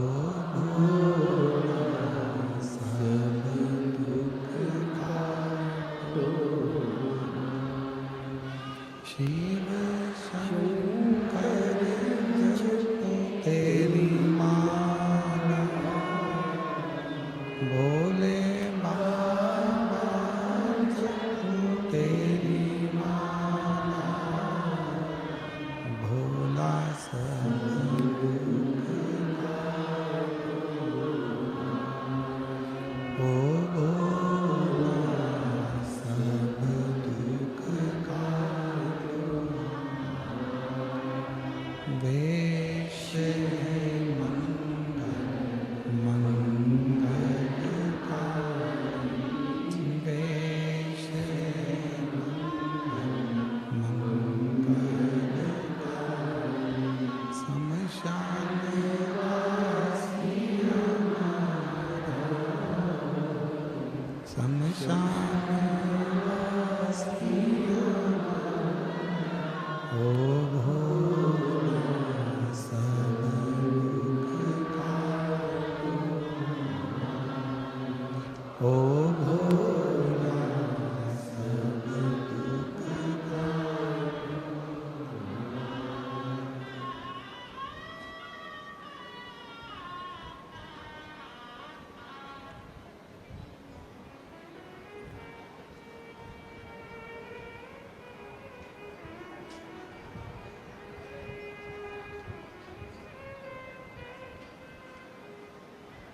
बाबा देवरिदेव महादेव भगवान ऋषि उगरदानी त्रिकालदर्शी कैलाशी अविनाशी भगवान शंकर की पवित्र कथा कर रहे हैं। शिव महापुराण की कथा वर्णन कर रही है। भगवान देवादिदेव महादेव का पवित्र चरित्र कह रहा है, शिव तत्व कह रहा है, बाबा की पवित्र कथा कह रहा है, शिव महापुराण की कथा वर्णन कर रही है। भोला शंभू शिव जी के मंदिर को झाड़ू पोछा करने लगा। भगवान शंकर के मंदिर को झाड़ू लगाने लगा, पोछा करने लगा। शिव मंदिर की झाड़ू लगाता। ठीक है बेटा,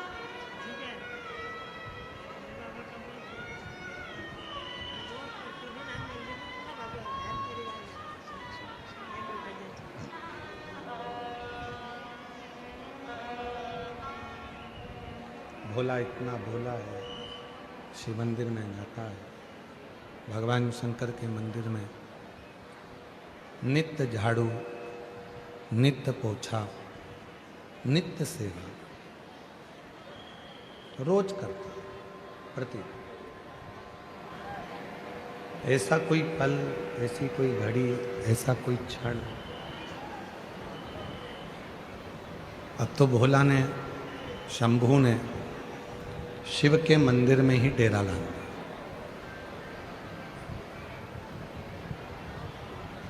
बहन एक दिन पूछी अपने भाई से, भैया तू काम क्या करता है? तो भाई ने कहा कि सेठ जी के यहाँ से तो मुझे निकाल दिया गया है, अब मैं सेठ के यहाँ तो काम नहीं करता, पर शिव जी के मंदिर में जाता हूँ। भगवान देवादिदेव महादेव के मंदिर में जाकर, भगवान शंकर के मंदिर में जाकर उनकी झाड़ू पोछा करता हूँ। शिव के मंदिर में जाता हूँ, वहीं पर जाकर कुछ सेवा करता हूँ। तो अब भोजन कौन देगा? पेट कौन भरेगा? कौन हमको खाने को देगा? कौन हमको तनख्वाह देगा? कौन हमको अन्न देगा? कौन देगा? भोला के मुख से निकल गया, जिसने जन्म दिया है उसने सारी व्यवस्था कर कर हमको यहां रखा है, सारी व्यवस्था।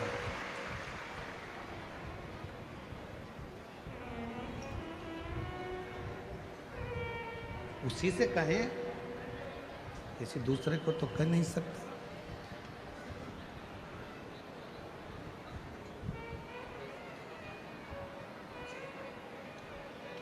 मेरा तू ही तो हमदर्द है, जिसे हर दर्द कहता हूँ।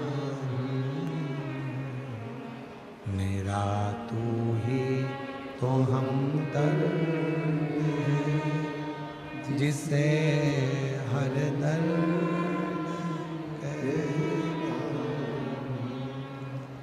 दुनिया के आगे चुपचाप,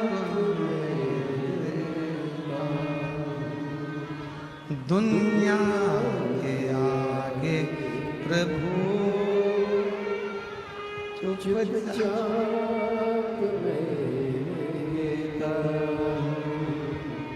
मेरा तू ही तो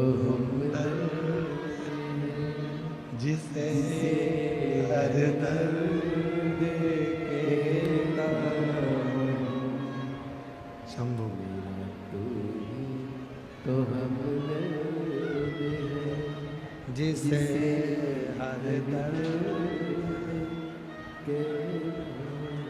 किससे कहें हम? उससे ना कहें, जब परमात्मा के सामने जाकर कहेंगे।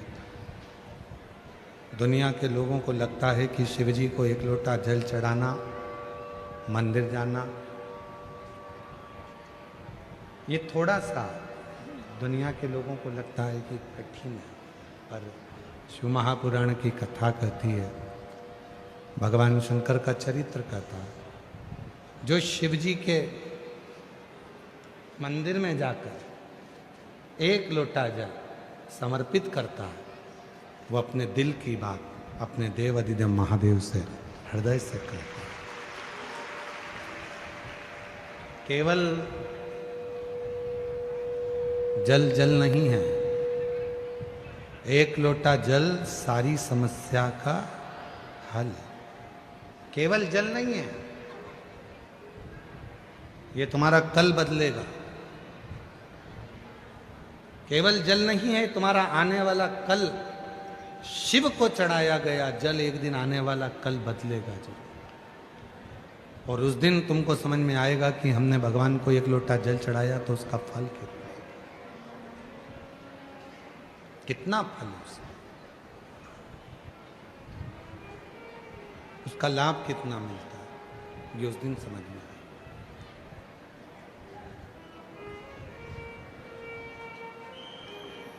भोला शिव जी के मंदिर में सफाई करता है, झाड़ू लगाता है, सेवा करता है।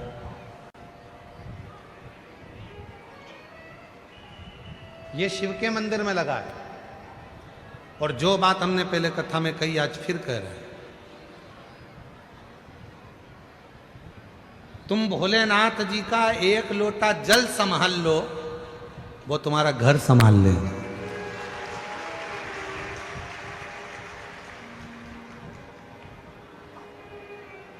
तुम एक लोटा जल संभाल लो, तुम बाबा का एक लोटा जल संभालो, बस उसके मंदिर जाना चालू कर दो, वो तुम्हारा घर संभाल लो।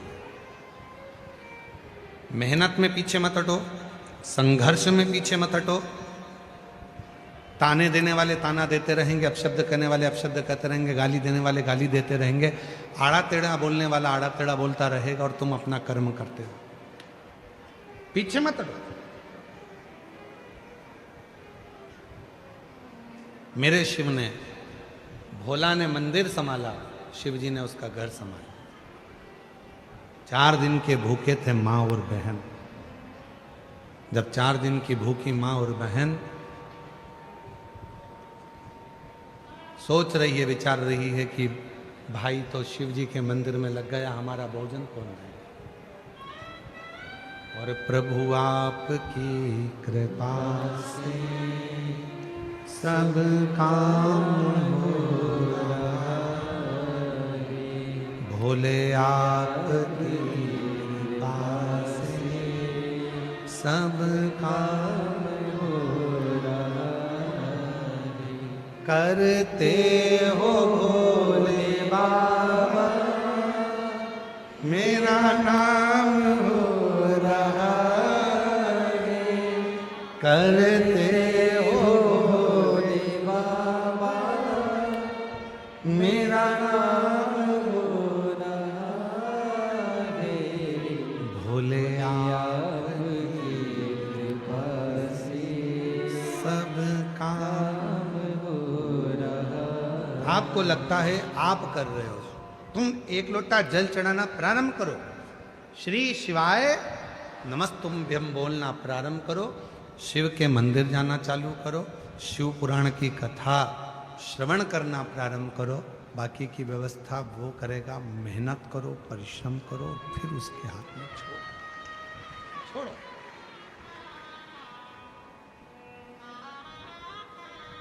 संभालेगा।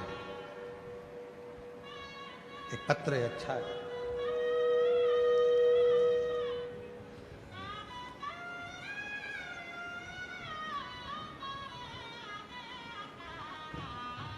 मैं सो मालती बाई सुतार, रसलपुर तहसील रावेर जिला जलगांव, मेरा मोबाइल नंबर ही है। गुरुजी एक लोटा जल सारी समस्या का हल। जिनके पत्र पढ़े जाते हैं अगर वो बैठे हों तो हाथ हिला सकते हैं या आ सकते हैं।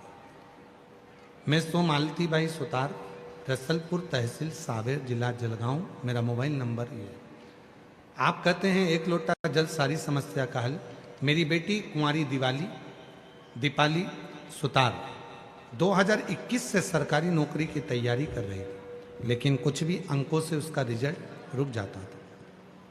फिर मेरी बहन ने कहा, सीहोर वाले बाबा की कथा टीवी पर आती है, तू सुना कर। और जो उपाय बताते हैं वो करा कर। फिर हमने कथा सुननी चालू की और मेरी बेटी ने पूरी श्रद्धा के साथ पशुपति व्रत किया और 1 लोटा जल नियम से शुरू किया। बेटी आपके कहे अनुसार बाबा पर अटूट विश्वास रखने लगी, मेहनत करने लगी।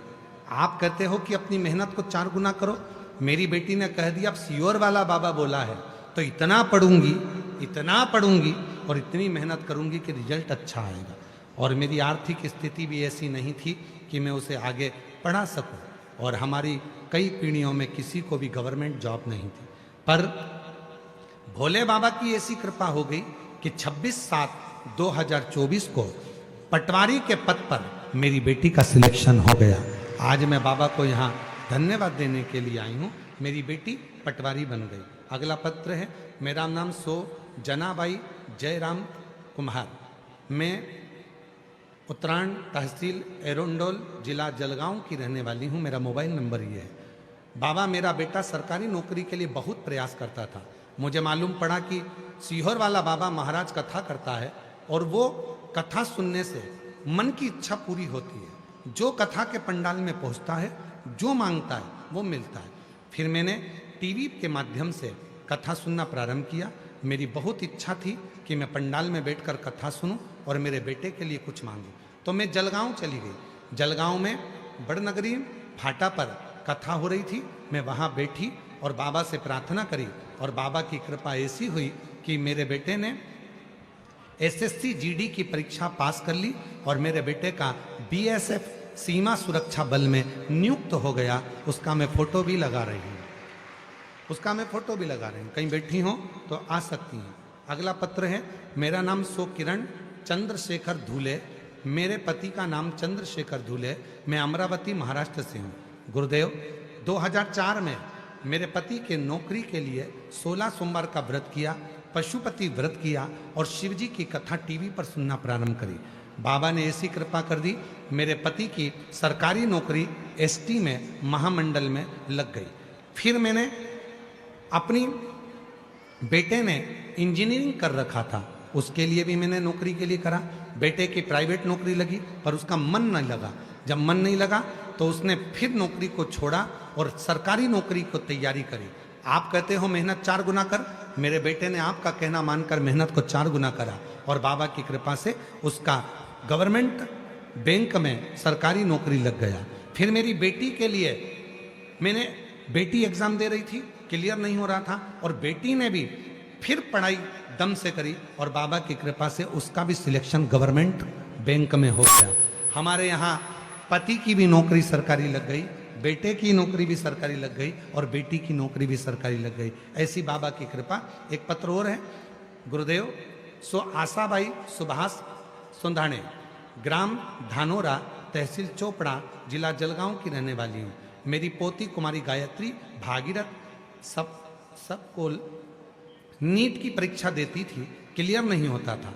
मेरी बेटी को किसी ने, सहेली ने बताया, सीहोर वाला बाबा कथा कहता है, अगर पंडाल में जाकर मांगा जाए और वहाँ की मिट्टी लाई जाए तो कार्य होता है। मेरी दादी को मुझे जाने को कहा और मैं पहुँच गई और पंडाल में बरहानपुर में जाकर मैंने विनती करी, वहाँ मिट्टी को नमन किया और बाबा से कहा मेरी पोती का सिलेक्शन नीट एग्जाम में हो जाए। आज बाबा को धन्यवाद देती हूँ कि मेरी बेटी डॉक्टर बन रही है और बाबा की कृपा से डॉक्टर की पढ़ाई कर रही है। मेरी बेटी ने नीट क्लियर कर लिया। मैं बाबा को यहाँ धन्यवाद देने के लिए आई हूँ। अगला पत्र है, मैं पंडरी बिराजदार, गांव खरोसा, तहसील ओसा, जिला लातूर, महाराष्ट्र से हूँ। गुरुदेव, मेरा बेटा 3 साल से सरकारी नौकरी की तैयारी कर रहा था लेकिन नौकरी नहीं लग रही थी। तब भोलेनाथ ने मेरे बेटे को, बाबा ने ऐसी कृपा करी, उसने जल चढ़ाना प्रारंभ करा और बाबा की कृपा से आज मेरा बेटा इंडियन आर्मी टेक्निकल के पद पर नियुक्त हो गया। मैं बाबा को यहाँ प्रणाम करने के लिए आई हूँ। ऐसे ढेर पत्र शिव के हैं, ढेर पत्र। कितना विश्वास। दुनिया को लगता है 1 लोटा जल है, नहीं, वो तुम्हारा आने वाला कल बदल देगा। वो 1 लोटा जल तुम रोज मंदिर जाओ, रोज बाबा को चढ़ाओ, दिल से प्रार्थना करो, विनय करो, निवेदन करो। जब बाबा से आप दिल से प्रार्थना करोगे, निवेदन करोगे, तो बाबा सुनेगा जी, सुनता जी।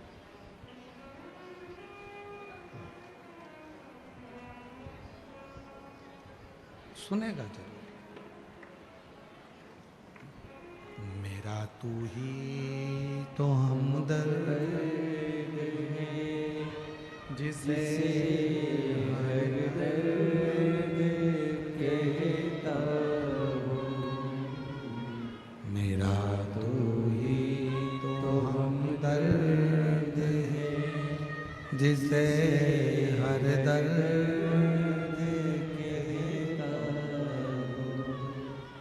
भोला शिव के मंदिर को संभाल रहा है, शंकर भगवान के मंदिर में सेवा कर रहा है, चाकरी कर रहा है, शिव के मंदिर में सेवा में लगा हुआ, चाकरी में लगा हुआ, और उसका घर देवादिदेव महादेव, उसका घर भगवान शिव संभाल रहा है। आप उसके आश्रित तो हो।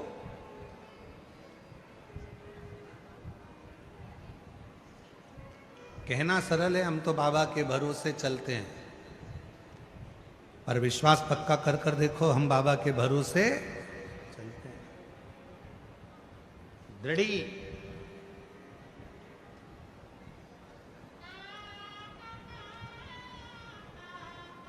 पूर्ण भरोसा।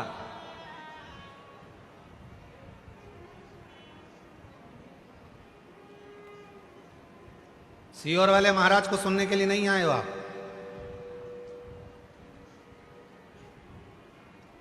आप उस देव अधिदेव महादेव से बात करने के लिए। सीहोर वाले महाराज को सुनने के लिए तो तुम टीवी के सामने भी बैठ सकते हो, पर पंडाल में यदि आए हो तो अपने बाप से, अपने पिता से, अपने दिल की बात कहने के लिए आए हो, अपने मन की बात कहने के लिए, अपने बाप से शंभू, अपने बाप से, अपने पिता से मन की बात कहने के लिए, हृदय की बात करने के लिए, अपने बाबा से अपने मन की बात करने के लिए।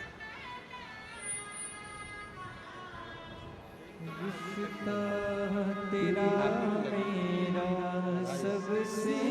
बेटे की सरकारी बैंक में नौकरी लगी, एक बार जोरदार ताली बजाकर स्वागत करिए।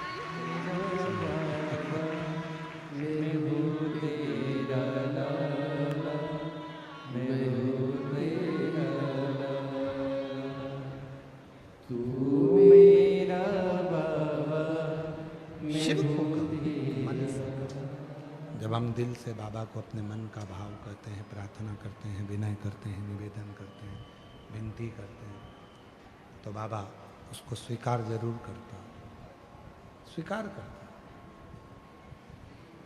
भोला मंदिर जावे, शिव जी उसके घर जावे।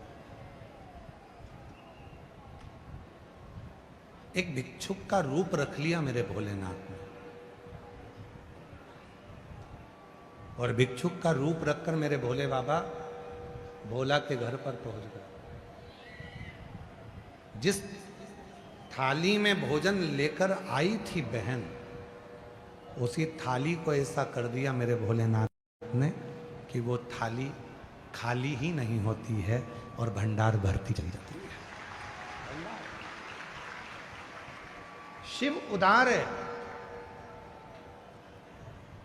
चंद्रदेव उसको समझ नहीं पाए थे। शिव उदार है, चंद्रदेव उसको समझ नहीं पाए।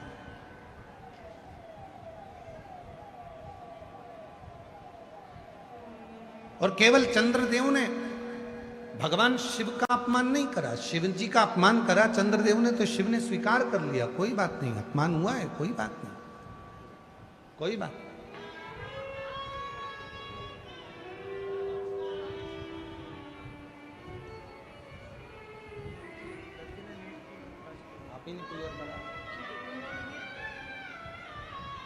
पोती ने नीट क्लियर करा है, एक बार जोरदार ताली बजाएं, डॉक्टर बन रही है।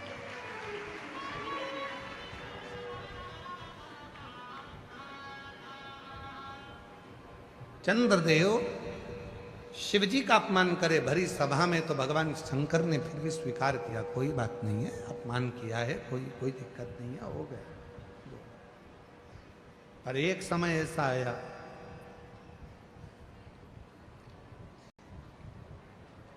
नंदी भगवान शंकर की पूजन में लगे रहते थे। नंदी भगवान शंकर की आराधना में, साधना में लगे रहते थे।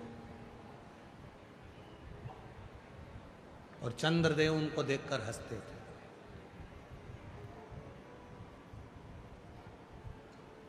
जिस पर दुनिया हंसी है उसी ने कमर कसी है, उसी ने कमर कसी है। जिस पर दुनिया हंसी है, लोग कहें तो तेरा ऐसा हो ही नहीं सकता, तो भरोसे से कहो मैं मेहनत करूंगा, करके बताऊंगा ये होगा। तेरी सरकारी नौकरी नहीं लग सकती, कैसे नहीं लग सकती, मेहनत करूंगा, परिश्रम करूंगा, रात दिन एक कर दूंगा और शिव जी पे एक लोटा जल चढ़ाऊंगा, लगेगा। परिश्रम, मेहनत।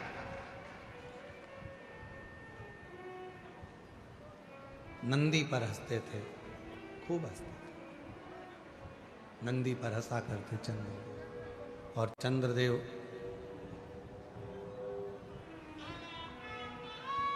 जब नंदी पर हंसते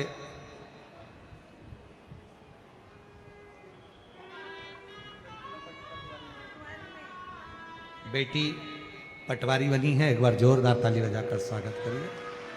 एक बेटी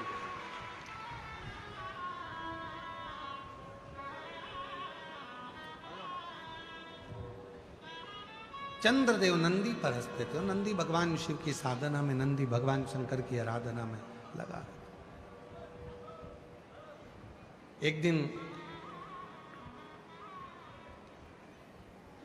चंद्रदेव कभी भी नंदी के सामने नहीं रहे, कभी भी। पर आज जब नंदी भगवान शिव की पूजन की तैयारी कर रहा था, भगवान शंकर के पूजन की तैयारी जब नंदी कर रहा था, तब चंद्रदेव वहां आ गए। जो लोग 16 सोमवार का उपवास करे हैं उनको मालूम है। अगर किसी ने 16 सोमवार के व्रत करे हैं क्या? आप लोगों में से किसी ने करे? हाथ उठाओ जरा, जिनने करें करें। अच्छा, जो 16 सोमवार का उपवास करते हैं वो 16 सोमवार की कथा को जानते हैं। राजा ने रानी से कहा था कि शिव जी के पूजन की तैयारी कर दो, और रानी ने दासी को भेज दिया था पूजन की तैयारी करने की। रानी को दर बतर जगह जगह रानी को ठोकर खाना पड़ी थी। शिव महापुराण की कथा कहती है, भगवान शंकर का चरित्र कहता है। इसीलिए पशुपति व्रत करने वाले जितने भी होते हैं, जो पशुपतिनाथ का व्रत करते हैं, उनसे हम हमेशा एक बात कहते हैं, व्रत आप कर रहे हो तो प्रसाद आप बने। भले थोड़ा सा आटा सेक लो, घी डालकर, उसमें पानी डालकर, शक्कर डालकर सीरा बना लो, रवा का सीरा बना लो, खीर बना लो, कुछ नहीं तो मीठा पुआ बना लो, कुछ नहीं तो मीठा भजिया बना लो, कुछ नहीं तो मीठा गुलगुला बना लो, कुछ नहीं तो मीठा पुआ बना लो, कुछ नहीं पूरण पोली बना लो। पर अपने हाथ से जो पशुपति व्रत करने वाली माताएं होती हैं, बेटियां होती हैं, बेटे होते हैं, शिव पुराण कहती है जब आप पशुपतिनाथ का व्रत करें तो अपने हाथों से भगवान का भोजन तैयार करें, अपने हाथ।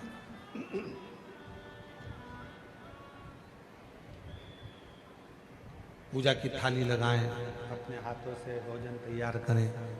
पूजा की थाली लगाएं, भोजन तैयार कर कर अपने हाथों से करें। कई लोगों की आदत रहती, मम्मी जरा एक लोटा पानी दो, शिव जी को चढ़ा के आना है।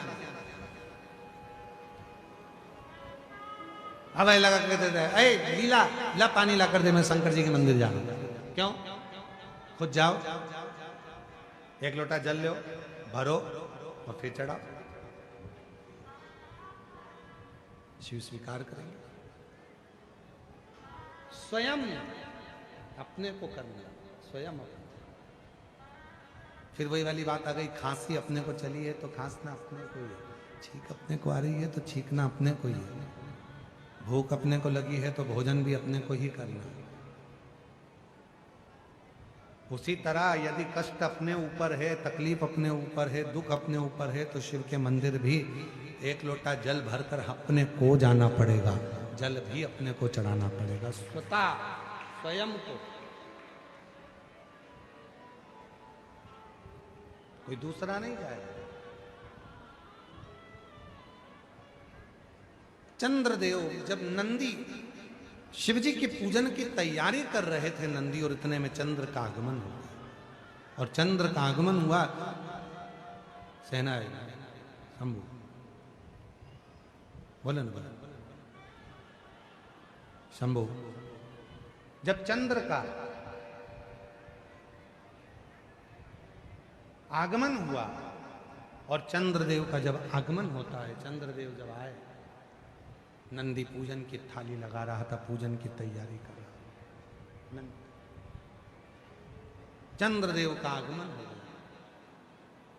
नंदी को लगा कि ये भगवान भोलेनाथ जी का दर्शन करने के लिए आए, शिव जी का दर्शन करने के लिए। नंदी ने हाथ जोड़ दिए, हर हर। नंदी ने जैसे ही हाथ जोड़े, प्रणाम किया, चंद्रदेव को और अभिमान आ गया। चंद्रदेव को लगा कि मैं बड़ा सुंदर हूं, औषधि का देने वाला हूं, अमृत तत्व को जानने वाला हूं, इसलिए मुझे प्रणाम कर रहा है। और नंदी ने प्रणाम क्यों किया? शिव महापुराण की कथा कहती है, शिव मंदिर के 3 स्थान ऐसे हैं जहां पर बैठकर केवल बैठ जाओ तो भी फल मिलता है। शिव मंदिर के, शिव धाम के, शंकर के मंदिर के 3 स्थान ऐसे हैं जहां बैठ जाओ, कुछ मत मांगो, कुछ मत बोलो, तो भी फल मिल जाता है। कौन से 3 स्थान बताए? तो वर्णन किया तुमरुका जी ने चंचुला देवी को। पहला, मंदिर में जहां नंदी बैठता है, उस नंदी के जो पांव उठा हुआ रहता है नंदी का, उस पांव के पास वाली जो जगह होती है, सीधा जो हाथ होता है, वहां बैठ जाओ, भले कुछ मत मांगो, थोड़ी देर बाबा का दर्शन कर लो, श्री शिवाय नमस्तुभ्यम कह लो, ओम नमः शिवाय कह लो, कुछ भी नहीं मांगोगे तो भी भोलेनाथ तुम्हें खाली नहीं भेजेगा। 3 स्थान बताए, 3 स्थान बताए। पहला स्थान है नंदी के पास, जो चरण उठाए, चरण उठा मतलब नंदी उस चरण के माध्यम से आपके कष्ट को मिटाने के लिए शिव को बिठाकर तुम्हारे दरवाजे तक लाए। पहला। दूसरा, जलाधारी, समझिएगा जरा, थोड़ा ध्यान दीजिएगा कथा में। जैसे ये शिवलिंग है, ये जलाधारी है गोल, ये पानी जहां से बहकर जाता है, जहां से भी बहकर जा रहा है, आपको उससे मतलब नहीं, बस जलाधारी जो पानी बहकर जा रहा है, इस जलाधारी के ठीक विपरीत दिशा में, उत्तर में पानी बह रहा है तो दक्षिण में आप बैठे। ये जलाधारी जिस साइड बह रही है उसी ओर मुख कर कर आपको इधर बैठना है, इधर मुख कर कर, शिवलिंग की ओर मुख कर कर। ये दूसरा स्थान बताया। ये जो स्थान है, ये माता लक्ष्मी का स्थान, ये जो स्थान है कुबेर का स्थान, ये जो स्थान है सारी सिद्धियों का स्थान है, अष्ट सिद्धि नव निधि इसी स्थान पर बैठकर भगवान शंकर से वर प्राप्त करती है। ये वो स्थान है जहां बैठकर आप कोई मंत्र भी नहीं पढ़ोगे, कुछ बोलोगे भी नहीं, बैठने पर ही आपको फल की प्राप्ति होना प्रारंभ हो जाती है।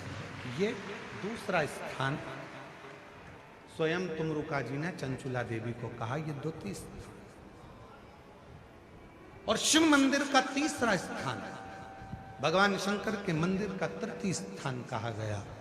तीसरा स्थान, जब हम मंदिर से बाहर निकले और उस मंदिर से, या ओटला हो या कोई मंदिर है कोई, इसीलिए हमने देखा है कुबेरेश्वर धाम पर लोग आते हैं तो कुबेरेश्वर धाम का जो गेट होता है ना, अब तो कुबेरेश्वर धाम का 1 2 3 4 5 6 गेट हैं अब कुबेरेश्वर धाम पर। तो 6 गेट में से जो एक गेट, पहले नंबर, दूसरा नंबर, तीसरा नंबर, 4 नंबर, 5 नंबर, जिस भी गेट में से लोग अंदर आते हैं, उस गेट में से अंदर आते हैं तो सबसे पहले गेट पर दंडवत करते हैं। गेट पर दंडवत करें, वहां सोकर प्रणाम करें, 4-5 दंडवत करते हुए चले जाएंगे। कई लोगों की ऐसी आदत होती है चौराहे पे से दंडवत करते आते। कई लोगों की ऐसी आदत होती है कि वो सीहोर के रेलवे स्टेशन पर उतरेंगे और 11 किलोमीटर तक दंडवत करते हुए जाएंगे। सबका अपना बात।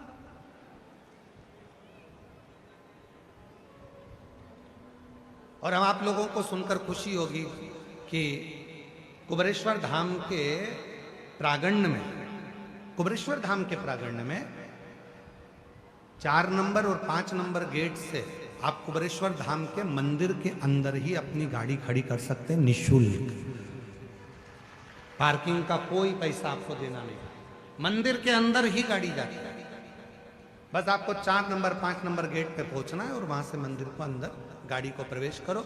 बड़ी बड़ी बसें भी लगाने के लिए हमने वहां पर सुविधा कर दी है कि बसें अंदर खड़ी हो जाएं, सब अपना भोजन बनाए, वहीं पर खाएं। जिसको भोजन बनाना है भोजन बनाए, नहीं तो भोजन तो बाबा का भंडारा चलता है सबके लिए। कोई बस का शुल्क नहीं लगना है, तुम्हारी गाड़ियों का शुल्क नहीं लगना। मंदिर प्रांगण में 4-5 नंबर गेट से अंदर करेंगे, गाड़ियां निःशुल्क पार्किंग आपको वहां प्राप्त होगी। किसी को रुपया देने की जरूरत नहीं, 1 रुपया भी।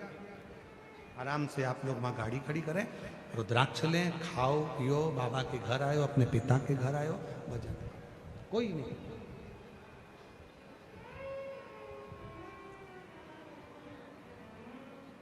शिव तत्व तो हमने देखा है कि कई लोग वहां दरवाजे से दंडवत करते हैं।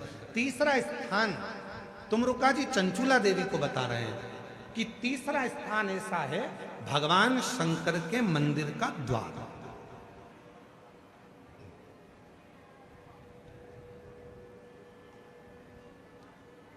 शिव मंदिर का द्वार।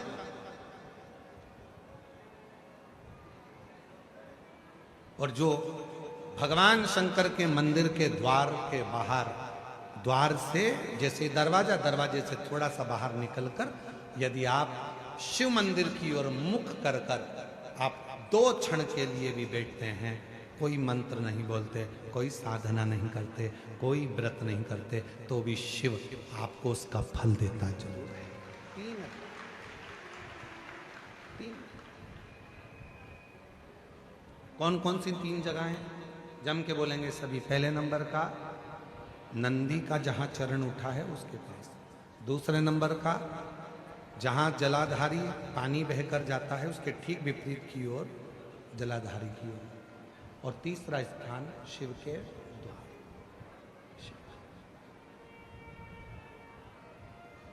फल दे। जैसे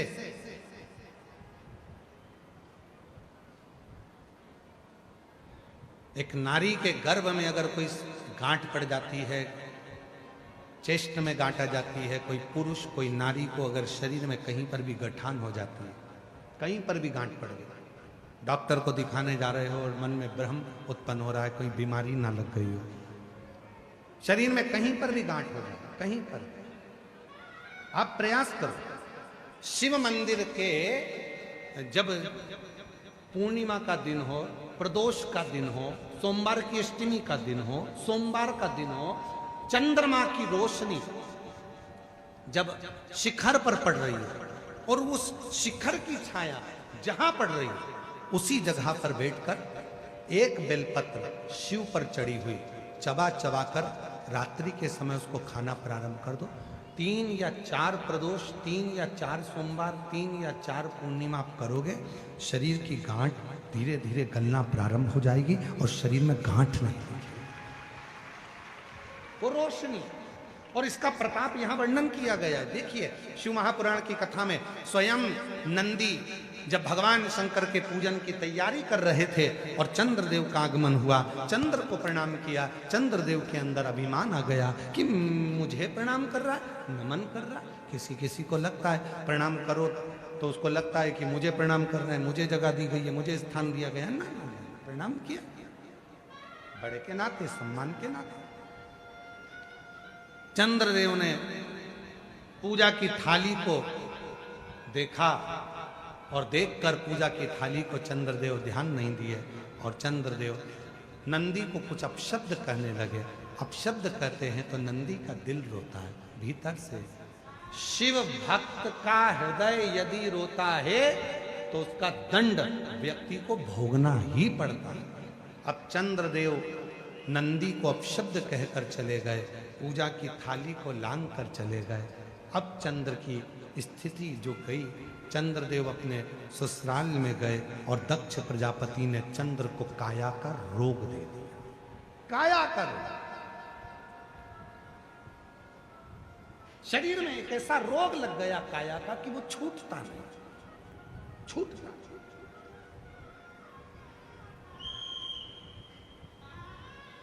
कई बार बच्चे जन्म लेते हैं, बुद्धि का विकास नहीं हो पाता, शरीर का विकास नहीं हो पाता, हाथ पैर से कमजोर रहते हैं, पलंग पर सोए रहते हैं, बॉडी काम नहीं करती है, बच्चे चल नहीं पाते हैं, दौड़ नहीं पाते हैं, बैठ नहीं पाते हैं, भोजन नहीं कर पाते हैं, सुन नहीं पाते, बुद्धि का प्रयोग नहीं कर पाते। उनके लिए ये चंद्रशेखर शिव महापुराण की कथा कह रही है। डॉक्टर का इलाज करवाओ, डॉक्टर शिव का रूप है, वो जैसा बताएं वैसा भी करो, पर साथ में एक चावल का दाना, एक सफेद दुर्वा, दूबा में ही बगीचे की दुर्वा जो लगती है उस दूब में ही एक सफेद दुर्वा भी लगती है, सफेद दुर्वा, एक चावल का दाना, एक सफेद दुर्वा और एक कनेर का फूल, ये तीनों शिव जी के मंदिर में प्रदोष के समय पर चढ़ाना प्रारंभ करिए। दुर्वा लेकर आ जाओ, चाने का जो चावल का दाना है वो लेकर आ जाओ, चावल के दाने को पीस लो, चावल के दाने को पीस लो और पीस के उसमें दूध का लेपन, थोड़ा सा 2 बूंद दूध का, गाय का दूध मिल जाए तो उसका लेपन कर कर बच्चे के हृदय पर त्रिपुंड उसी चावल के दाने के दूध का लेपन करें और जो दुर्वा लेकर आए हो उसको पीस कर जो उसको भोजन देते हो उस भोजन में मिलाकर उसको खिलाइए। धीरे धीरे बच्चे का आप देखेंगे कि वो खुद उठने का प्रयास करेगा, हाथ पैर चलने का प्रयास करेगा, बुद्धि काम करना प्रारंभ करेगी और बच्चा एकाग्र चित्त का होता चले जाएगा, विवेक का